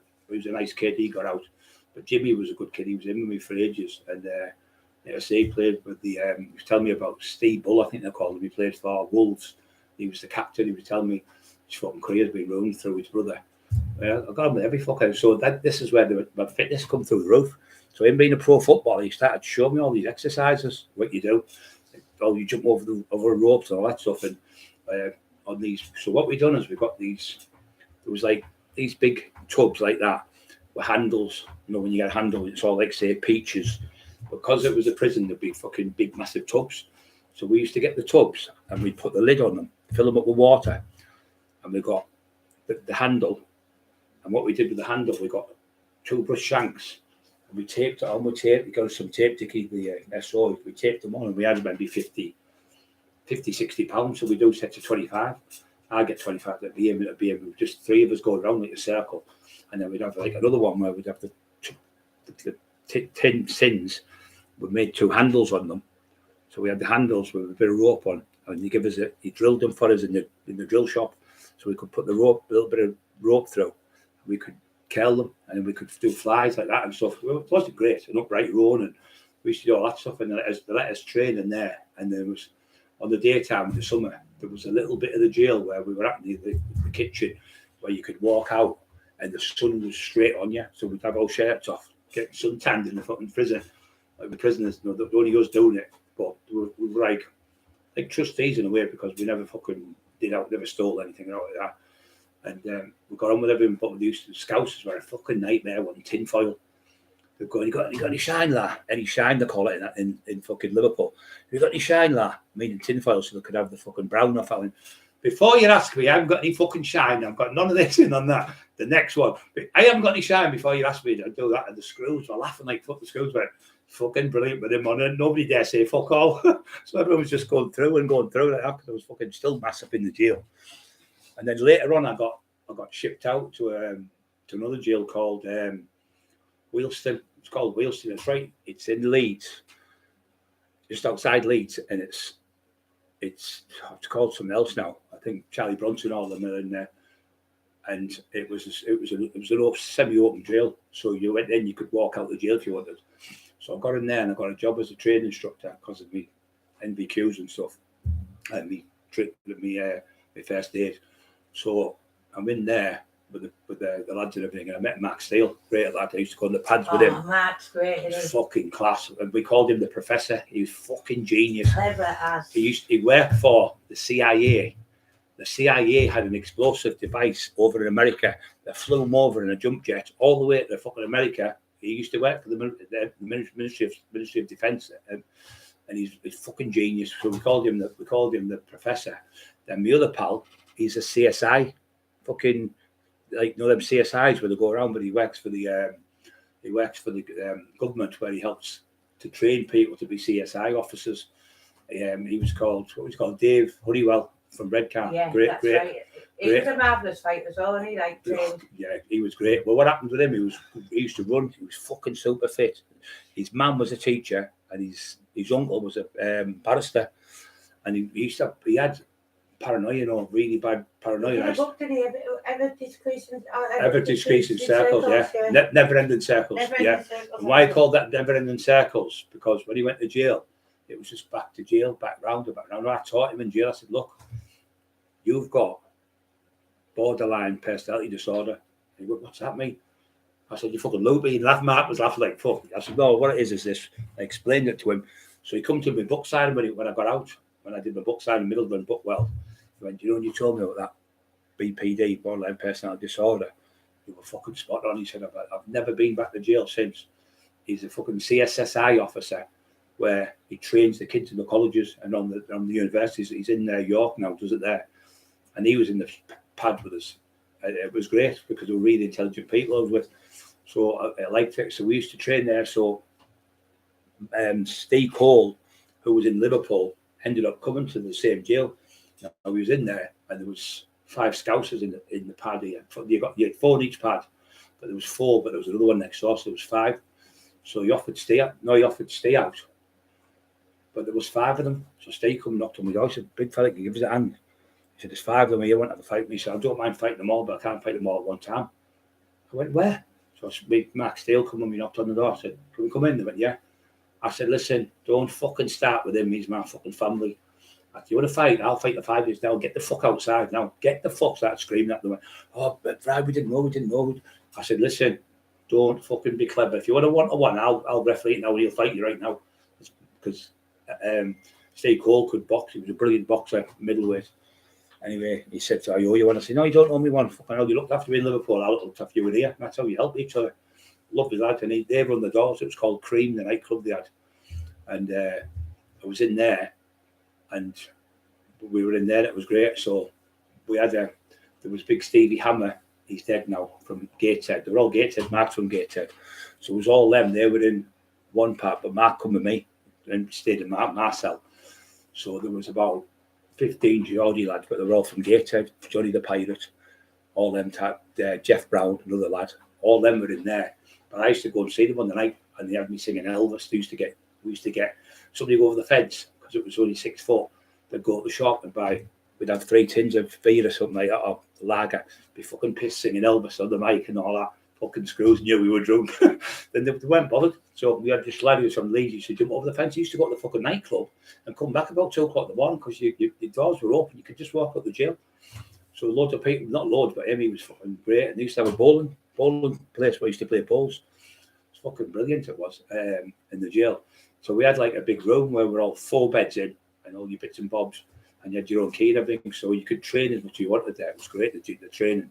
So Dave was running one day around the field and he hit a pothole and dislocated his fucking ankle. So he couldn't. What you had to do, you had to go right down the other end of the jail to get your food. So Dave couldn't get his food. So I said, get on my fucking shoulder. So I walked into the fucking, every day I'd walk him on my shoulder to the place and get his food and bring it back with him. And he went, Brian Cockerill used to walk me in his bookie pot. He said, I've seen some big people. And he came in the jail and everyone just fucking stopped and looked at him and fucking hell. And he only had like a thin top on. And he said, when I went on the pads with him, he said my fucking hands were killing me. He said, he used to say to Mark, can you do it, Mark? And he's going, no, you do it tonight. He's fuck that. So I used to have them 10s each and they used to go fucking mad because they didn't want to hold the pads. And Mark told them at the story, didn't he? Oh, yeah, Mark, absolutely. He said, my fucking arms were killing me. He said, Emma, he's punching me fucking arms. I was going, Vern. He used to call me Vern as well. And he said, Vern, you're fucking killing me hands. My fucking shoulders are killing me. I can hardly fucking train with you. I used to train with him. Great lad. Really. Well, he had 50,000 people down London when that thing was on, that Covey-Wovey thing. And he had 50,000 people tell them a different version. Stood there. And it was fucking full of police. He had them all there. 50,000 people in fucking London, all blocked off. Really clever bloke. Yeah. But I always be nice to people. And, you know, if you bump into somebody accidentally, and I always just pretend it's me.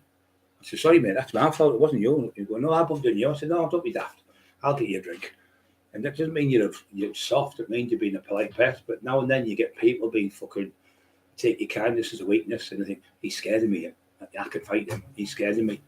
But it's not that. It's just that sometimes you be polite, but people do take you fucking, take your kindness as a weakness. And some friends, you end up being friends with people and they take the piss out of you. 155 on 90 still. Thumbs up. Come on, guys. Let's get past the 100. Dead Man Cards is good. Dead Man Shoes, someone said, yeah. Dead Man Shoes, you're on about, yeah. Dead Man Shoes with Paddy Constantine. That was crazy. Do you remember when he put the mask on, the gas mask? Do you know what that was? Do you know what that was? Yeah. Gary Stretch. Was it? The boxer. But don't you remember when they were all nasty? But that scene was brilliant. Oh, it's fucking scary, wasn't it? Scary. It fucking yeah. put the chills up you, didn't it? He said, well, what happened? He said, there was 2 pink pigs. He went, get the fuck, you cunt, because he thought he was lying, didn't he? Because the 10 they had acid, didn't they? That was amazing. He'd give him more acid, though, hadn't he? Yeah, yeah. But he was going, oh, you're on about fucking pink elephants walking, you daft cunt. He thought they were making it up. Payback, wasn't it? Yeah, it was paper. He gave him about 50 acid tablets. You got to watch it. Gary Stretch is the one who rapes the young lad, isn't it? And the young lad's got mental health problems. Yeah, and then he gets him badly. He gets out the army, doesn't he? Yeah, Paddy Constantine. You keep seeing his brother there, but he's dead, his brother. But he keeps seeing his brother in his mind. And in the film, you keep thinking his brother's there. But he's not. It's just in his head. And he gives him these fucking tablets, acid fucking things. And they drink. And they're like, fucking, I seen a pink elephant. He went, what the fuck? You know, if you... Where's my money or whatever? He's lost something. I can't remember if it's drugs or something. What do you mean, pink fucking elephants? He's shouting at him. It's fucking brilliant. Paddy Constantine, brilliant actor. Him. Yeah, it was an amazing film, that, wasn't it? It didn't cost much, yeah. And I tell you what else is another amazing film. Christopher Walken, King of New York. Yeah, King of New York. Yeah, amazing with film. all the black lads. Yeah, amazing film. That it's based on a true story. That. Yeah, absolute brilliant. Story. Another one's great. The one with Robert De Niro in, where he's a bus driver, and Culloden's his son. And he's fucking, the other one's called Sonny. They're in a village, like a little village thing, and they fight all these bikers. It's fucking brilliant film, gangster film. Someone told me the name of the day, and I forgot it now. In my top 10 films, and then you've got Mac Vicker's brilliant. Yeah, Mac Vicker was fantastic film. But that King of New York, anyone who hasn't seen it, I'd definitely watch it. It's a brilliant film. I'm trying to think this fucking film now, what the name it was called. Oh, what's it called? Fucking hell. They're in this like little place, and he's the main one. He's got a bald, his head's just going thin on top like mine. I can't think he's called Sonny in it, and he teaches him, and he's in love with this black girl, and obviously it was like it's about like a love type story thing, and he's in the film. It's fucking brilliant. I just can't remember it now. Come on, guys, who's out there with the brains? Yeah. What's it got in it again? It's got he's in the film Robert De Niro, and there's a kid. He's a bit like Goodfellas, a young kid, and he's like, there's this ugly fucking bloke. I'm not having him watch the kid when he's throwing the dice. Put him in the toilet. Yeah, and he says there's another one who's a degenerate gangster, a degenerate gambler. The Bronx Tale. Yeah, Bronx Tale, brilliant. So he's in there, and this big fucking fat one. He went, I'm not having that fat cunt look at him while he's throwing the dice. Put him in the toilet. So he's got another one in the toilet. And he's going, I'm not having that ugly bastard look at him with them fucking pockmarked face. Get him in the toilet. So he's put him in the toilet.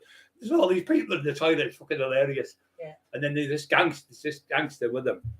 And he's the most unluckiest fucker in the world. So they're all shouting, come on, Scat, web the name the horses. Come on, Red Rum, for instance. Come on, Red Rum. Come on, Red Rum. And then he starts shouting, come on, Red Rum. They went, oh, fuck it. Everyone just rips the tickets up and throws him because he's the most unluckiest cunt in the world. So then the horse loses. And I told you. He went, no, mate. When he said, no, he's saying it's going to win now. Yeah, A Bronx Tale. Fucking brilliant. Them films are marvellous, them. The Warriors, the Warriors is fucking brilliant. Warriors come out and play, yay. Fucking brilliant film. That actor, he's still acting now, that lad. He's fucking in all sorts. I seen him the other week in a series. It was about political thing. He's still, what an actor he is, him. Gary Stretch was in it, yeah. Didn't know that was Gary. Yeah, it was Gary Stretch, the boxer mate. Definitely Gary Stretch. There's some marvellous movies, aren't there? Good boxer, Gary Stretch. Really good boxer. He went out there, didn't he? I think, what do you call him? He used to do that thing where you guess names and that. What do you fucking call it? Lionel Blair. He used to go to Lionel Blair's daughter. He was married, I think, to her. If I'm right, I'm not 100%. From Leeds way, wasn't he? Yeah. There's Barry Sherbert. And Barry A. Sherbert, I need to phone you later and tell you something, son. You're right about that fucking... them things that you're telling me the other week. I'll tell you anyway later. You're right all along. Yeah, so yeah, the great films there. Any more films then we can tell them. What was that? This is didn't use it 10 but films at 10 best films. There's 2 we've got.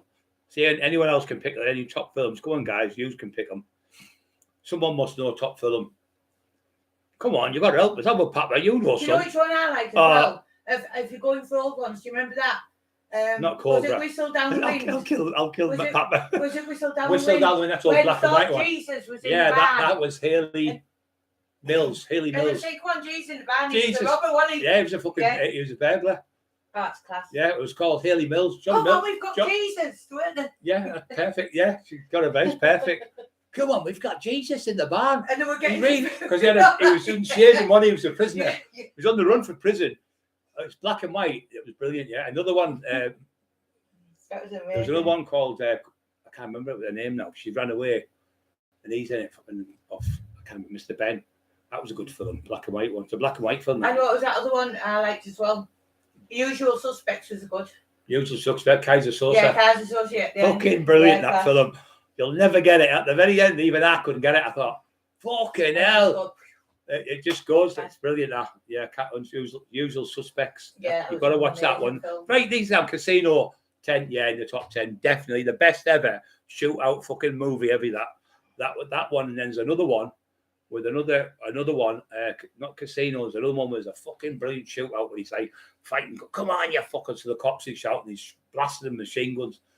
It's in there like, oh, fucking hell. I know which one you mean as well. He goes to where, if I say this name, it means I'm in trouble. I can't, I'm having a lovely sunny day, because on the sunny day, a brother died.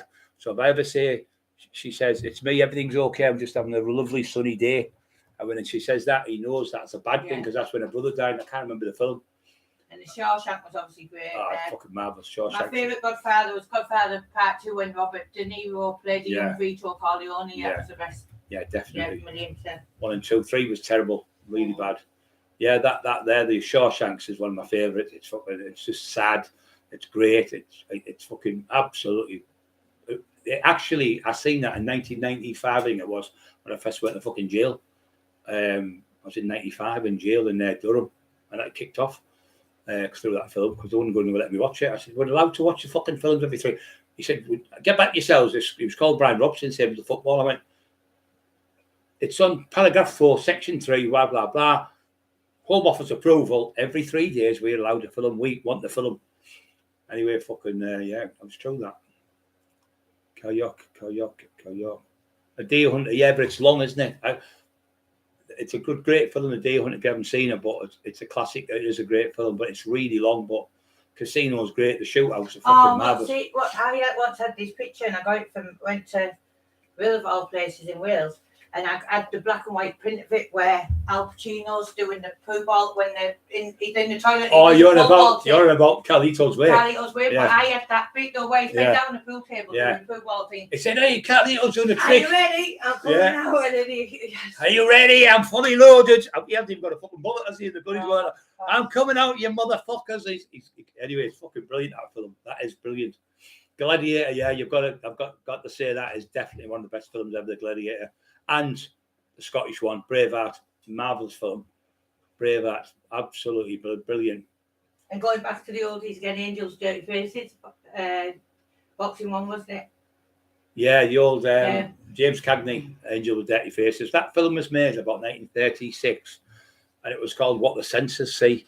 And they made it, and because he went in the film, and he was like, "I'm on top of the world, boy! I'm on top of the world!" He's going, bang, bang, come on, coppers! So it made him look dead tough. Yeah. So the next film they made him a coward in it, where he had to go to the electric chair. And the vicar said to him, "Look, if you go to this chair, it's a big tough guy. You're going to look great with these kids, but loads of them are going to want to copy you." So he says, "I'm asking you to walk and be yellow." He went, "I'm not fucking yellow. I'm not yellow. Yeah. Fuck you." Also, girl said American Gangster, but another one he played a great part in it for American Gangster. What's it called? Getting that's going to look. Oh no, what's it called? He played in American Gangster and he did Man on Fire. Oh yeah, and because Man on Fire was in that absolute brilliant film, wasn't it? Denzel Washington. Yeah, Man on Fire is fucking really amazing. Sad. So anyway, he goes that other film I've just said before that, of course. Angel's Dirty Faces. Angel Dirty Faces. So what they did is they made it because all the kids in America wanted to be like him, like the tough guy, the hero, because they see the film and the pictures. I want to be like James Cagney. So what they done is they made the next one where he went in the cell and he went, "Please don't let me die. Please don't let me die." He's yelling, the fucking scumbags yelling the shit out of calling him. And then the priest crying. It makes your eyes cry, it does, because you think in his head, no, it's like somebody like me going down and pretend I'm a coward. And I tell you what, part of Steve, the Midnight Express, was brilliant because the way he portrayed that in the airport, you could sense it there. Because when he started panicking, obviously, in the thing. Well, I was in the same airport, me. Yeah. And I only had a bit of test. And you could feel that what he was going through, couldn't you? Well, I had about 4 bottles of test in my pocket. I thought, fucking hell, what if I get fucking the same as him? Yeah, he came over, he went, "Hey." And he went, "You bodybuilder?" I went, "Yeah." He was a very young kid, about 22, 23. I went, "Yeah." And he said, "You look good and all that." He like, yeah.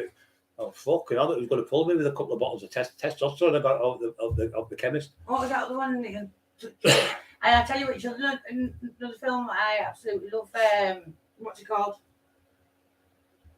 I'm trying to think that film. What was great? Top film. Brilliant. Actually, Bionic Man.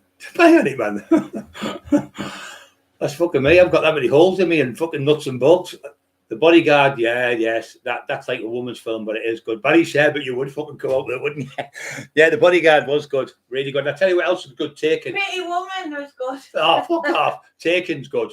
With Liam Neeson, I like Liam Neeson. He's fucking brilliant. And Wuthering Heights and the real one. Yeah, Liam Neeson's great. Just terrible. Yeah, so Liam Taken, when his daughter gets taken abroad and he goes and the bloke goes, good luck. So he keeps listening to it, good luck, because she's under the bed hiding. and they grab her. She's about 17. She thinks she knows it all. She's in France. She gets kidnapped. And these are Albanians, I think. And they've got her. And he goes, good luck. And so he goes in the room and all that. And he says something. And he says, right, I'm going now. Good luck. And he's heard it that many times. He knows straight away. It's him. Fucking brilliant film, that taken. The last one, shite. Number 3. The last one is the man who's in the film I'm trying to tell you about. It's brilliant. There's these fucking paedophiles in it. And the young kid gets captured. And his dad's, he likes John Wayne, this bloke. He's a fucking gangster. He's got all John Wayne stuff on him. But this young kid, his dad's a gangster, and he finds this gun. Anyway, he goes to this place and he gets kidnapped by these fucking paedophile people. They take him in. And they've got a room, it's for little kids. And they go in the room and he's going, oh, they've got me. And it's like, we've got little kids, like no fucking 5-6-year-old, dressed up with like dirty, filthy bastards they are. This woman comes. She goes, I just want to see you and all that. She opens the door and he goes, I'll give you $100,000 if you don't let me flourish. And she goes, fucking boom, boom, boom, blows the fucking 2 paedophiles' heads clean off. And I was like, get in, you fucking bastard. You know, the horrible cunts they are. They've done it in this room. They've got kids all over where they've murdered them. That's a brilliant film, that. Fucking brilliant. Because the paedophile cunts get wiped out. When I see paedophiles getting wiped out, I love it. Lee Natty Milson. Can you watch over and over? Yeah, you can watch some films like Shawshank, it's brilliant. Sometimes you can watch a film. I've watched films 30, 40 times. I liked Stand By Me. That film's fucking brilliant. Yeah. Brilliant with the young kids and they find a body in that. That's marvellous. I like them type of films. Come there. Leonardo DiCaprio made some brilliant films when he was younger. Really good films. But yeah, it's really good, isn't it? Yeah. Come on, guys. Another Heist. Yes, Heist was fucking brilliant. When he gets him when he gets him with the gun, brilliant film. There was Heat as well. He called him Slick, didn't he? And he fucking shoots the fucking body. The man can't hear him because the things blew up. And he said he was looking at me wrong, so he shoots him. Robert De Niro fucking hates him. Brilliant film that. Robert De Niro and Al Pacino's the cop in it. And he went, "We've been made. New York Police has been made. They're watching us." Oh, True Romance. Oh yeah, True Romance is one of my favourite films because they have the fight out with the cops. That's what I'd do if I was fucking massive fight out with the cops at the end. Go down with Blaze of Glory. That's what I feel. Take the fucking minis, the cunts out with you. I'm telling you, I would. Fucking horrible cunts they are. Yeah, he fucking stands. I hate fucking cops, big bodybuilder. And you know, I fucking hate cops and they shoot fuck out the wall. You get away, it's brilliant that. And she's in it. I tell you what, Brad Pitt's in that, you know. He's only about 17-year-old. It's his first film. He's like on the fucking pipe, smoking cannabis. And they go, yeah, man. He's got his hair. He doesn't look now, all his teeth in it all. Because his teeth are all done and everything, you know. Obviously, he's got himself done up. But he didn't look like that when he was young. But yeah. Yeah. And what was that called? Town, where was it? They had that robbery. I'm trying to think of it there. Town. What's it called? It's called. I think that's the one with the woman where she says she comes to the door and Val Kilmer's in it and she goes like that. Look, go. Yeah, like that. Yeah. The cops are there behind the door, like we've got guns on her, and she goes, go like that, and he goes. That's what she says. I'm having one of my sunny days. Yeah, he's in it. Ben Affleck's in it. Oh, Bernie Mac said just good evening on Facebook. Hiya, Bernie, son. Hiya, Bernie Mac. You'll have to get on here and get on the fucking podcast with us and back my stories up. He's seen me have hundreds of fights, that man. Do you know what? It's amazing. I've gone positive, all the positive. Yeah, all the great people are coming on. It's fucking marvellous. All the evil fuckers are gone now. The evil's gone. The evil's gone off my panel channel. What was that other one called? I love Bernie. Me and Bernie. Go back time. Go back fucking years. We were on the door when I was 26. He went, "Oh, you big cunt, have a drink. Oh, it's your birthday." I went, "No, don't drink, Bernie." He went, "Hey, have a drink of this with me." So you give me it. You remember this, you big cunt? I know you're watching. He went, "Here, drink this." His fucking hands are like shovels. You think my hands are big? Fucking hands are like shovels. So he says, "We have some of this Southern Comfort." So I had a little drink, another drink. I'm fucking pissed on the door.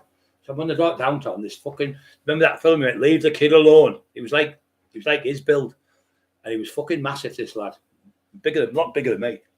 So he's coming by and he kept looking at me all the time. Every time, like staring at me, we're on the door. But I wasn't bothered because I had only drink. I was a little bit more thinking, "Oh, he's fucking looking at." he went by and he went, I said, oh, you fucking looking at you? He went, looking at you. So I jumped off the step. There was 2 steps I was on. Jumped down and he come over and I went, bang, right uppercut. And he hit the cunt. And he fell to his knees. He was still up to there on me when he fell to his knees. Fucking massive he was. He was a mechanic. He's still massive now. The lad, Maniac knows him. He's still fucking massive. And he hit with his right hand, dropped him. Anyway, I seen him a couple of months later and he shook my hand at the door. He said, I'm sorry, I was being a bit daft cunt. He said, full of drugs and drink. Yeah, I mean, Benny was on the door. So that night, right, this is a God's honest truth. It was me, Bob Raw. I'm going to get all the lads on one night. That's what I might do. I might just get a night with all the rent a room and then with your Jason's. Yeah. Rent a room there with all the lads who work the doorman. We'll go around and interview them all and get all the stories, all the fights I was in and stuff. They were there. So Benny's on the door with us. There's Tony Bucko from Redcar on the door, Cookie from Redcar, Bernie McDevitt from Redcar. There's John Black from South Bank, Steve Cornwell from South Bank. There was Gary Russell. There was Jacko. He used to look after the cars for us. We worked at Henry Africa's, and I think there was 7 or 8 of us. So we came out the back way to get in John's car. John was a nightmare with the jokes, wasn't he, Emma? Yeah. He used to tell jokes. Tell jokes already funny. Fucking jokes. He used to laugh at his own jokes. He's fucking funny, John. So anyway, I love him a bit. Like, he looked after me when I was a kid. I was only 21 when I started working for him. And he took me on the pads and taught me loads of fighting skills and how to show your teeth and getting this and hit him first before that one. He taught me loads of stuff, John. Really intelligent man. So anyway, we were on the door. So we'd had two like trouble with these kids called the Wrecking Crew, about 10 or 15 of them. So we've got them out. We'll come back, they said. So over the road, there was a car showroom. And on the back, they used to take the cars on the back of it and put it in there near the gate. But the gate was open. So we knew, not then, but we didn't know it was open until we came out. So we came out the gate, the big gates, where we had opened the big gates because you could open the gates, then we used to lock the gates and give the manager the key, Nigel. So there was 7 of us come out. And then they went, come on, you had 6 and everything, about 30 of the cunts. There was about 15 that side, about 15 that side. So I went, he said, so, but they went to shut the gate. What are you doing? What we're going to do? I said, so what we're going to do? You open the fucking gate. I went, charge! You know, like a fucking lunatic. I went, fucking charge! There's about 30 of them. So anyway, I've ran at the ball. And I've hit one. It hit him. Anyway, I banged him and cracked his neck. I broke his fucking neck. We had to get an ambulance for him and everything. And then they all ran like fucking Bernie was there that night. Bernie McDevitt. He went, fucking charge. He said, fucking charge. It's 30 odd people with sticks. Then Bucko shouted, watch out, they're throwing bricks. And next one, boom, right in the fucking face. He got it. The lad who shouted, watch out. Cut his face from there all the way down. 22 stitches he got. And he ended up getting about 40 grand compensation. And he went to America after that. He went and lived in America. He lives in America now. Yeah, true story. Fucking Bernie was there that night. And you tell these daft cunts the story, that never happened. This never happened. Well, it did happen. Autistic man. I think this other one. And you'll know. Bernie, you'll have to come to see us. Great lad, Bernie. And Cookie. Was class acting. It was Casey Affleck, who played Saddest Cop. Yeah, that Casey Affleck, he's fucking brilliant actor. He played Jesse in the Jesse James film. He's Ben Affleck's younger brother. Absolutely brilliant actor. I mean, he is. He's absolutely brilliant. One of my favourite actors. Autistic man. Great film, Wanderers. Yeah, The Wanderers. That's him. Leave the kid alone. Remember him upstairs. His dad punches him. He hits him, the big lad. He was like him, this lad I hit. I'd never forget it because he said to me, and Maniac who comes on, he said, do you remember him? Who was like him off the Wanderers? I said, that big fucking Chris, the call. That was his name, Chris. He said, Chris. He said, yeah, he's a mechanic. He's still a mechanic now. I'm trying to think of that film. The Town, it was called. That was it. That was it called. The Town. That's all it was called. I think there's a good one. The Town. If you watch that one, it's brilliant. It's a true story with Ben Affleck and they're armed robbers, and they decide to take where you play American football and all that stuff. They decide to rob that. Fucking brilliant. But that shootout in that film, that's what I was telling you about. That's the best shootout film ever in history. He's like that. He's like fucking, come on, he's fucking shooting all the coppers. Fucking brilliant. They can't kill him anyway. They kill him in the end, but he takes loads of them with him. And it's called that. That's the film. He gets away in the end. The Town, it's called. They're dressed as nuns, and nuns dressed up as nuns, and the cops pull up. And it's funny because the cops are at the side, well, stood sat there like that. I think they're dead tough. And the armed robbers pull up with big fuck off machine guns, and the cops look at them and went, fuck this, and just drive off and leave them. They're too scared. They're trying to arrest them. I Drive just off. send because it's no driving mad about the film. Just gonna message Tom. Tom, what's that film called? Who your Peter used to train to the music of it? Give us a message I know back what it as is. soon as you Last get. of the That's the Mohicans. Mohicans, yeah. Last of the Mohicans. Yeah, and Peter used to train like that to it, yeah. Last of the Mohicans. And she goes, yeah, I can't hear, and just fucking dives off the cliff, kills herself, was going to rape her. Yeah, he was called Mouchow, what's he called? What the fuck was he called? Brilliant actor, the Indian lad who plays him. Zombie. Yeah, Tom's just messaged back, yeah. Yeah. Simon, zombie film. Fuck off, zombie film. I hate them zombie films. They're fucking rubbish. They do me head in. That's fucking, you know that is doing it. The Tin Man. Brains. Fucking rubbish. Fucking zombie films, yeah. Had me there for a second though. 1,000 Corpses. One of my favourite films. You're lying to me there. Rob, how you have my eyes out, you. House of 1,000 Corpses. Fucking hell. I know there's a corpse at Stoke. Well, he used to be at Stoke, he's gone now. Yeah, so Lee Natty Wilson, Barry is what a absolute great singer Whitney Houston was. She was fucking brilliant. She's probably the best in the top 5 singers ever.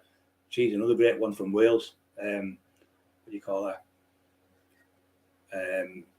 The half caste girl. What do you call her? Shirley Bassey, fucking brilliant singer there, absolutely first class, unbelievable voice, brilliant.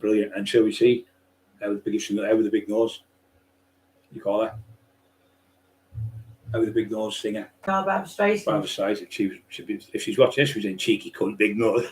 I've had it fixed since then, Brian. Barbara Streisand, and the other one, Dionne Warwick, was great.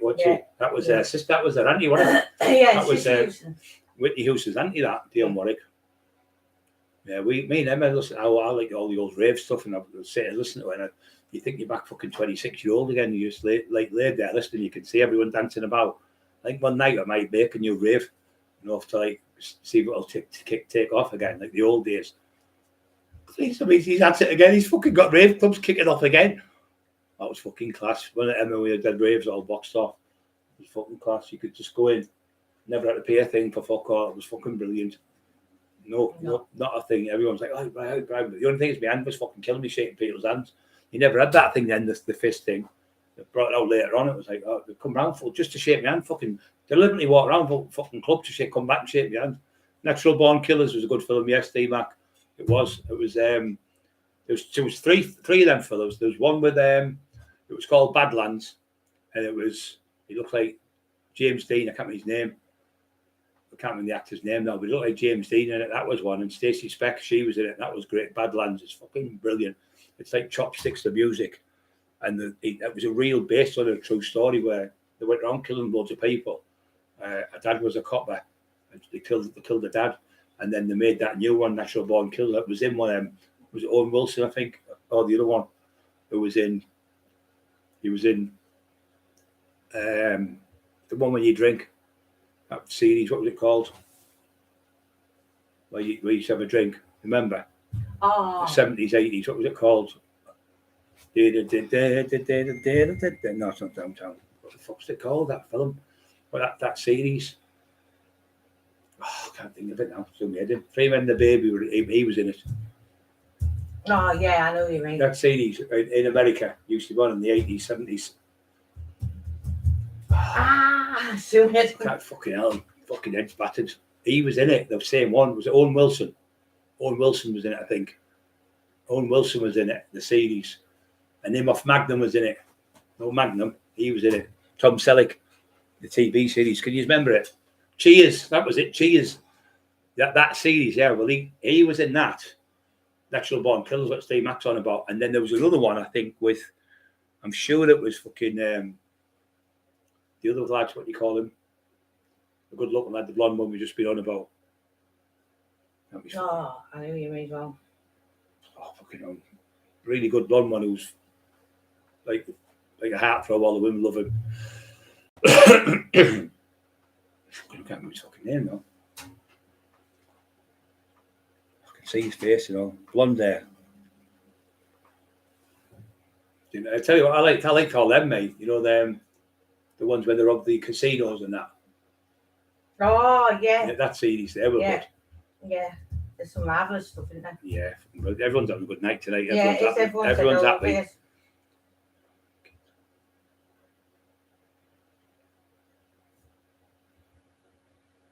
Yeah, Rob saying thanks for remember that film. So what you can do is go and watch that film now, whatever film you forgot about and things like that. You can go back to me, sit there, and you just have a great fucking night. I tell you what, this is the best live we've had for 6 months. There's no divvies in it now. There's no cranks talking shit. And no crap. Harrison, is that Woody Harrison? Is that who's in it, Steve Mac? Yeah, Woody Harrison. Yeah, he was in there. Cheers, wasn't he? He was in that. I think he was called Woody in it, I'm sure. And that, yeah, he was called Woody. That was his name in there. That Cheers. That was his real name in there. Woody Harrison's in it. Yeah, he's a fucking psychopath and he killer. Then he's in another one. Oh, I'll tell you another great film. The one where the gas bottle thing and he shoots you with them. Oh, you know it. And he's got black hair and he's fucking lethal. He goes around killing loads of people and he's like a hitman. And he's trying to get over the border and he's got all the drugs in the back of the Jeep. He finds because he sees people dead with their heads cut off and they walk around on the tortoises. The tortoise has got the heads on them, and he gets the stuff, the bloke, and he tries it on. That him there, you've just been talking about, and the hitmen. What's it called? Fucking hell, it's brilliant. And the lad. He's like a big ex-marine, and he thinks he can take this bloke on. And this bloke's got this like gas canister. But he's got he goes, and he shoots you, can kill you. It's like a camera. It's called the film. Fucking brilliant it is. Yeah, it's like a gas canister thing, and he shoots you, so there's no DNA or nothing off it, no bullets.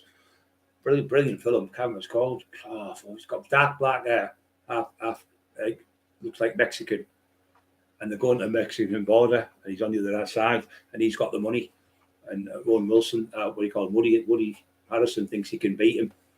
And he's got stood there with that. Do you know what? Woody Harrison, he looks like Mark fucking Steele, doesn't he? Yeah, he does. Mark Steele's identical. You think it was his fucking twin brother. I said, you look like fucking him off Cheers, yo. And everyone in the prison went, he does, he's fucking double. The Rock. The Hand That Rocks the Cradle. Yeah, it's like a woman's film, that though, isn't it? But that other one, what's it called? Natural Born Killers, is it? No. If you have to choose it, did he stay? Look, all that fucking films doing me hearing. Probably have a look on the phone, Emma. What's it called? Woody Harrison to see these films he's been in. I don't know what it's called. It's Woody Harrison's in it. It's fucking brilliant. When you see this film, I'm telling you now, you'll say, "Oh, Brian, you picked a beauty." It's honestly not many people have heard of it, but it's top draw. I mean, Bobby's watched it about 20 times.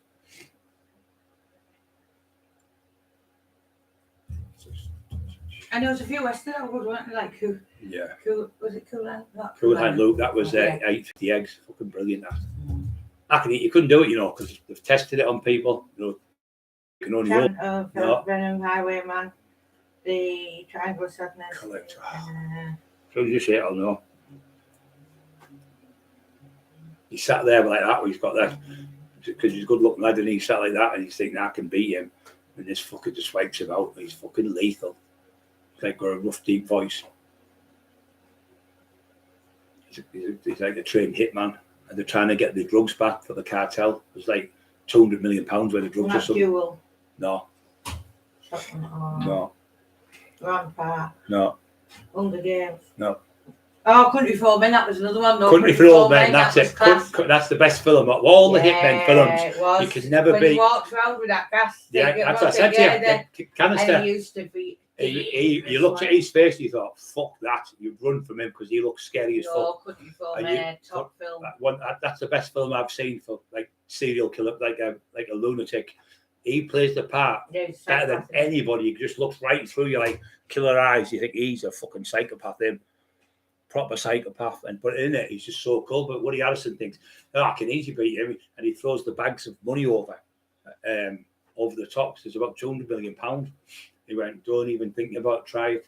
So he gets the money, puts it in this where you put where it's hot, and the cold air comes out, and one of them shafts, and he comes in, he just blows the door handle off with this special canister, and it just shoots it. You can't hear it, it's quiet. And he just goes in, wipes them out. He's fucking lethal. He gets shot to fuck. You think he's going to die, and he gets back up and walks off again like a bogey man. He's like, fucking brilliant. Country for Old Men. Make sure you watch that, Steve Mac and Papa. It's brilliant.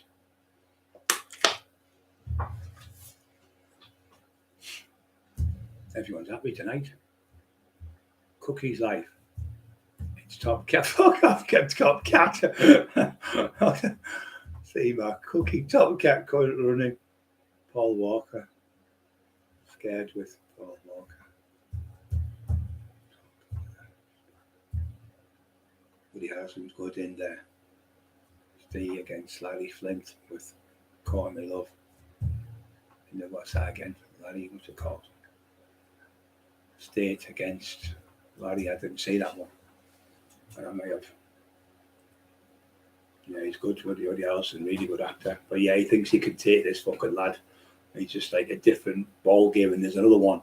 He's like an ex-Navy fucking SEAL or whatever. So, and because he's ex-Marine or something, whatever, he thinks I'll be able to wipe him out. He fucking destroys him. He said, I told you not to mess with me. He just fucking kills him.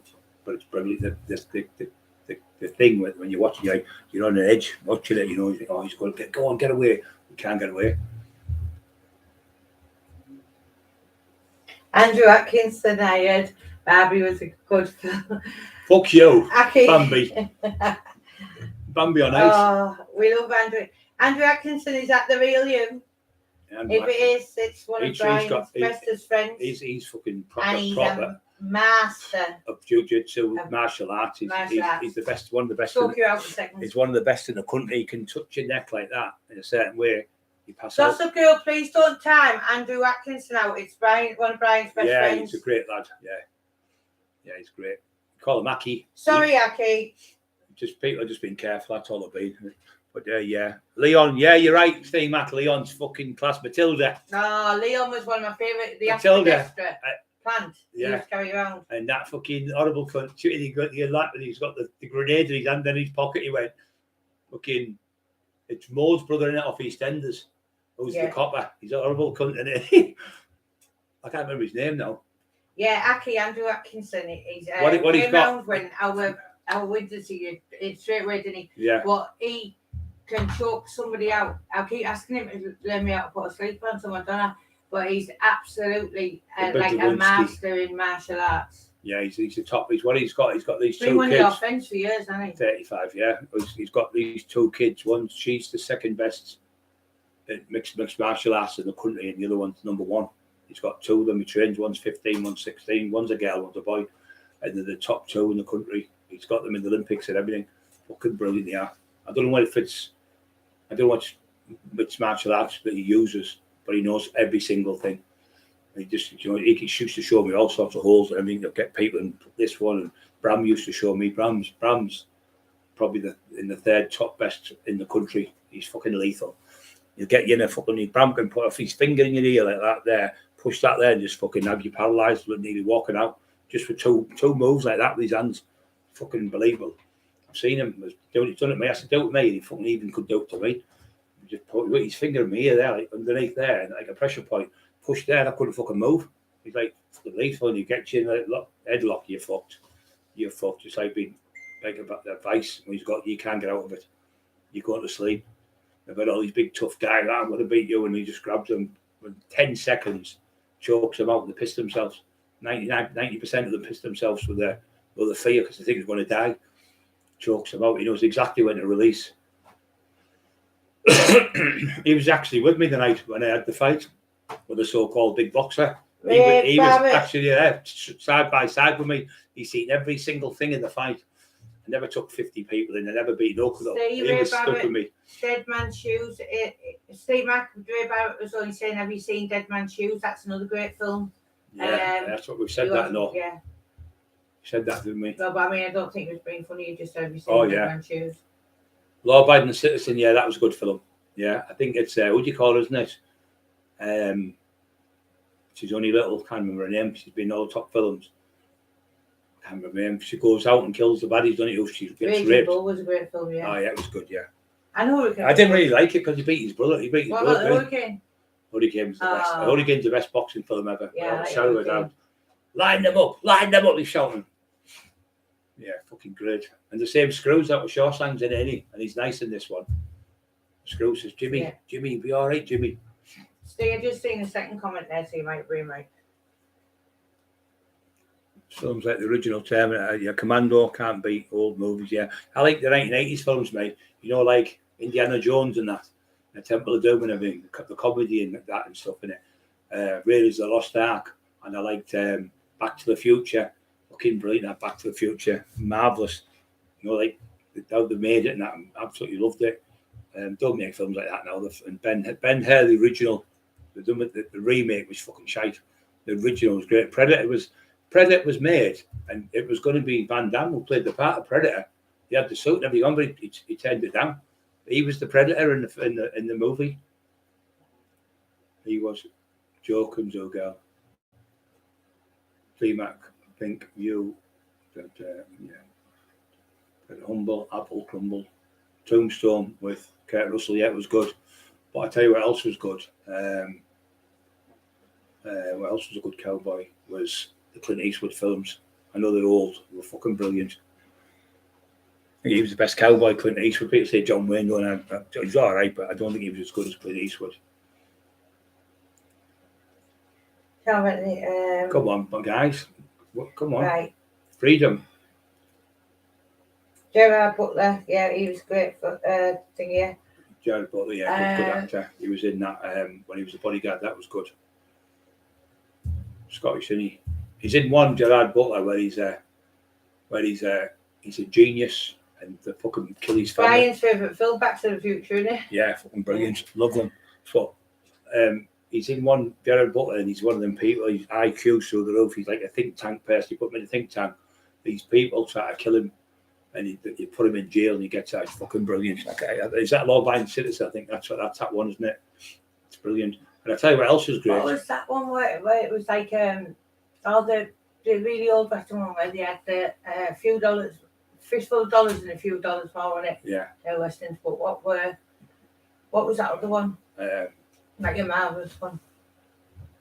There was a fistful of dollars, a few dollars more. The good, the bad, the ugly. The Quiet Man was good. Nah, it was all right. I liked. The original Wuthering Heights was amazing. Gone with the Wind, Scarlet Harbor. Yeah, that was good. What else was good? I think now. Yeah, that you've got to see The Town. The Town's a brilliant film. Running Scared with Paul Watt. It's about John Wayne and the kids finding the gun. Yeah, that's it. Running Scared. Yeah, you're right. That's brilliant. That dirty paedophile cunts that had there and think they're going to get away with it. And she goes, she's just a normal woman. She goes, you are. She goes, bam, bam, fucking you. I've just heard shots made at such and such, and puts the gun down and walks out the building. But these paedophile cunts think they're going to get away and give her 100 grand. And she goes, fuck you. Kills the both of them. There's a man and woman. They're like posh, like they look like solicitors, and they've got this room where they've got these things for kids to go in, like little fucking nursing outfits and all that shit. The dirty bastard. And you're cringing when you're watching it. And then when you see her, she goes, well, I'll give you 100 grand if you want to know. You get it. We just can't help it. We're not right in the head. We're sick. And she goes, bang, bang, bang, blows the fucking heads off the both of them. Fucking brilliant film it is. If the kid doesn't get hurt in it, he just phones in. What he does, he's in the bathroom. He says, I'm in a room. He said, but the medicine. He said, what's the medicine? And the medicine's on there and has the address, and she finds them. Oh, it's fucking brilliant. Have you ever seen that one? That's a really old one, but it's a bit dark, a comedy thing. But it was called The Young Poisoner's Handbook. Have you seen that? Oh, it's an amazing film as well.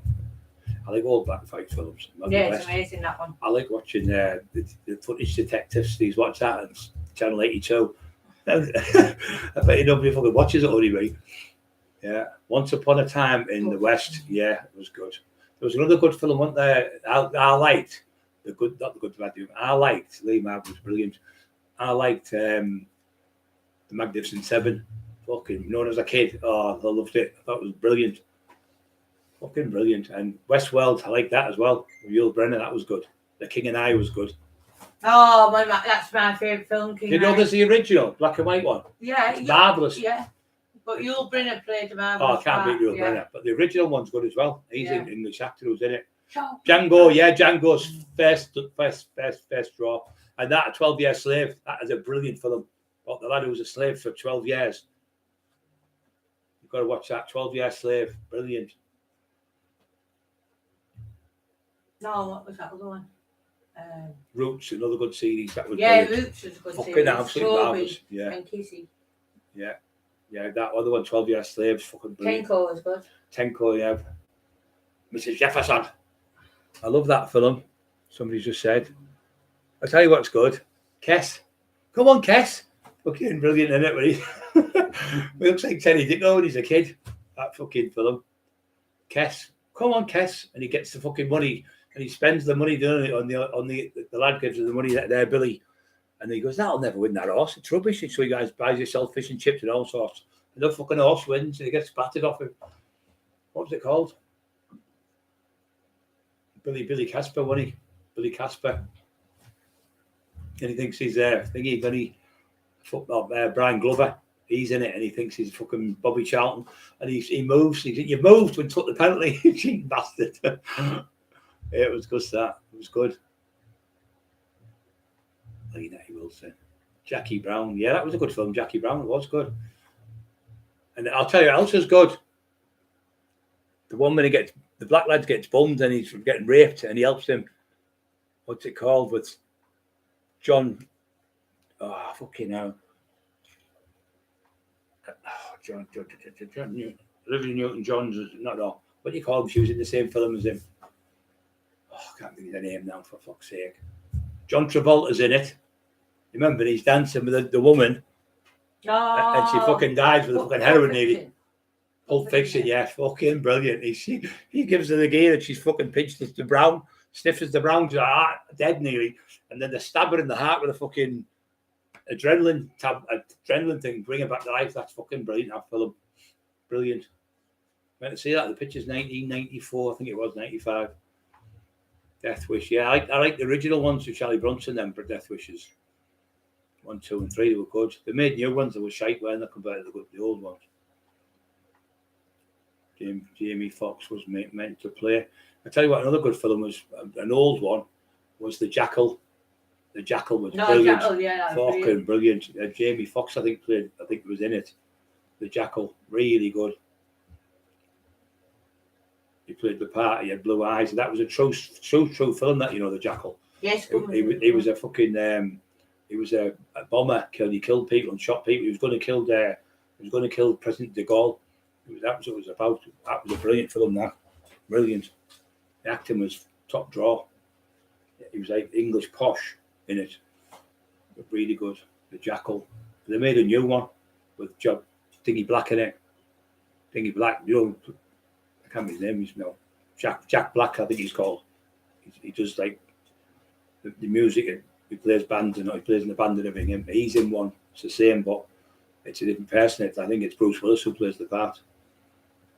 Who's the killer? Yeah. Everyone tonight. Every fucking hell. No one's going. Everyone's staying. Naked Gun, the original series. Yeah, they were funny then. I mean, Leslie Nielsen. I think he's passed away, hasn't he? Aeroplane was funny as well, wasn't it?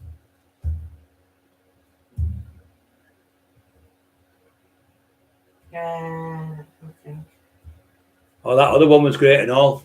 Lenny. Remember that one? He's going, tell me about the rabbits. Tell me about the rabbits. He went, we're going to get a place. We're going to get a film. We're going to get that. And we're going to get rabbits. And we're going to get that. You remember that one? What was that called? And he was that big. He got the puppies in that. He cuddled them and crushed them. And it was, they call him, it's one of the best actors of all time. I can't remember his fucking name now. He's in it and he gets the girl and he kills the girl accidentally. And they have to shoot him. Men of Mice. Of Mice and Men. Yeah, of Mice and Men. You love On the Buses, don't you, Brian? Yeah, I love it, Olive. That's Timmy's. On the Buses. Yeah, I'm scared. Yeah, that was great. Running Scared was another good one. Justified. Everyone's coming in here with the stuff now. Yeah, Cockerill, we said that once. They know Country Road Scum was was a our good, favourite. Scum was a good film, good actors in it.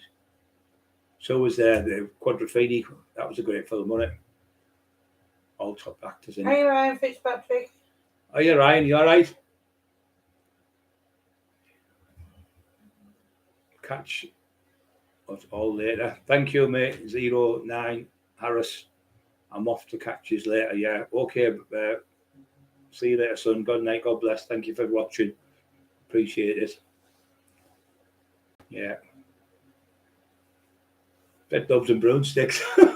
That was a good film. Chitty Bang Bang. All them you watched as a kid, you fucking loved them, didn't you, when you were only a kid? Oh, I know. Chitty Bang Bang, Chitty Bang Bang. And all them singing films. My mum used to love all them films. The singing ones. 7 Girls for 7 Brides, or whatever it was called. All that stuff. 7 Brides for 7, whatever it was called. No, 7 Brides, 7 Brothers. Yeah, all that type of stuff. My mum used to love all them films. You know, the singing in. Yeah. And then Whip Crack Away, Whip Crack Away, Whip Crack Away, Calamity Jane. Yeah. We used to watch them on a Sunday. You watch them on a Sunday, the whole family would be there because there was only one telly. BBC One was on, and BBC Two was shite. And you get like the film on a Sunday, and everyone would have the Sunday dinner, and then they'd come in, wash the plates of that, and then the film would start, and everyone would sit there. About 2-hour film would be on. There wasn't adverts like this fucking now, but we'd all watch it, and everyone would get on and talk to each other, and you'd eat your dinner at Christmas at the table. And now it's like everyone, I'm going out, no one sits together at a table no more. There's no communication with family members no more because it's lost. It's gone because of fucking mobile phones. Yeah, and Internet and mobile phones and fucking ruined it. Eastwood was probably one of the best. He was one of the best actors. Yes, Steve, we've already mentioned No Country for Old Men. We said that was one of our favourites. Yeah, and Brian. Yeah, that's the one. Yeah. That's the one when he goes and gets the 200 million.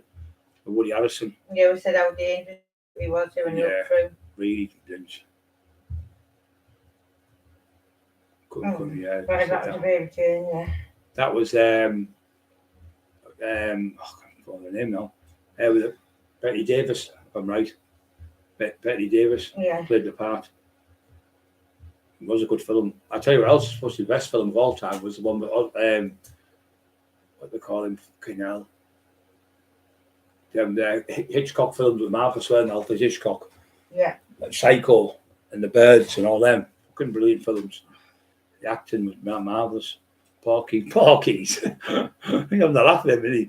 Tell strange, take the piss out. Porkies.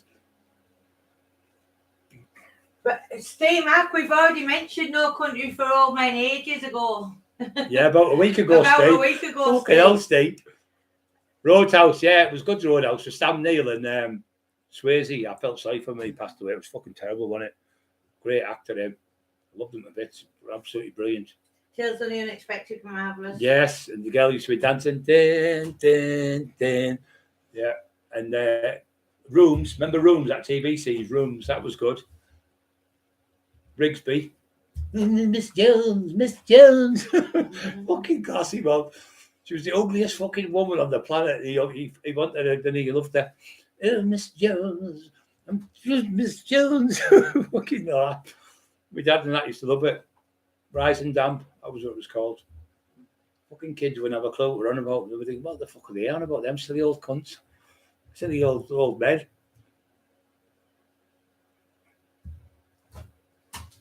On the buses was class. And that was good and all. The comedy stuff was good. 8.5 Hot Man, that was funny. It was good stuff, wasn't there, mate?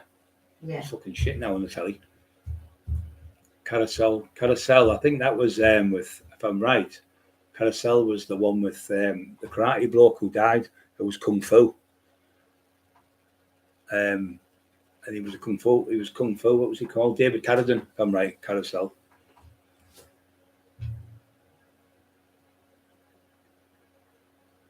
Yeah, I'm sure that Carousel. It's him. He has to fix the carousel. He comes in. He's a worker. I think he's on a bike or something. I think, and he works and does the carousel and fixes it. Yeah, it's really good. That I've seen that about 4 times. That film. It's an old one. Yeah, Hitchcock's brilliant films. Really, really good. Candy Shack.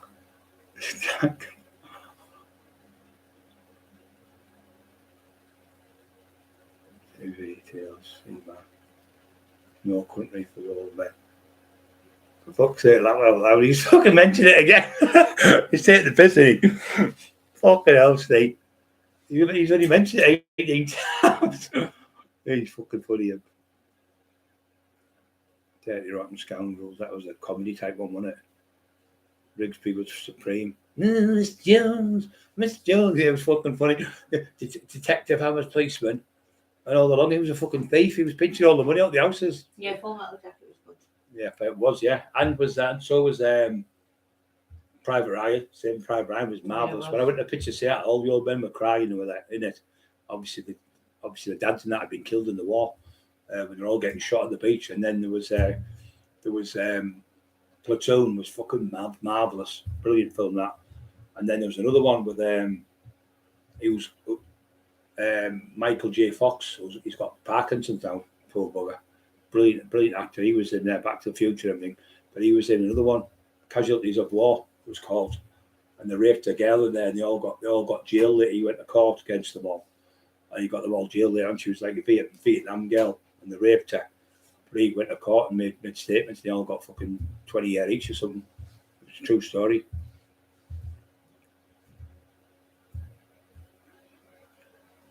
No, thank you, Lena, and say to Nana. He was whipping his legs, yeah.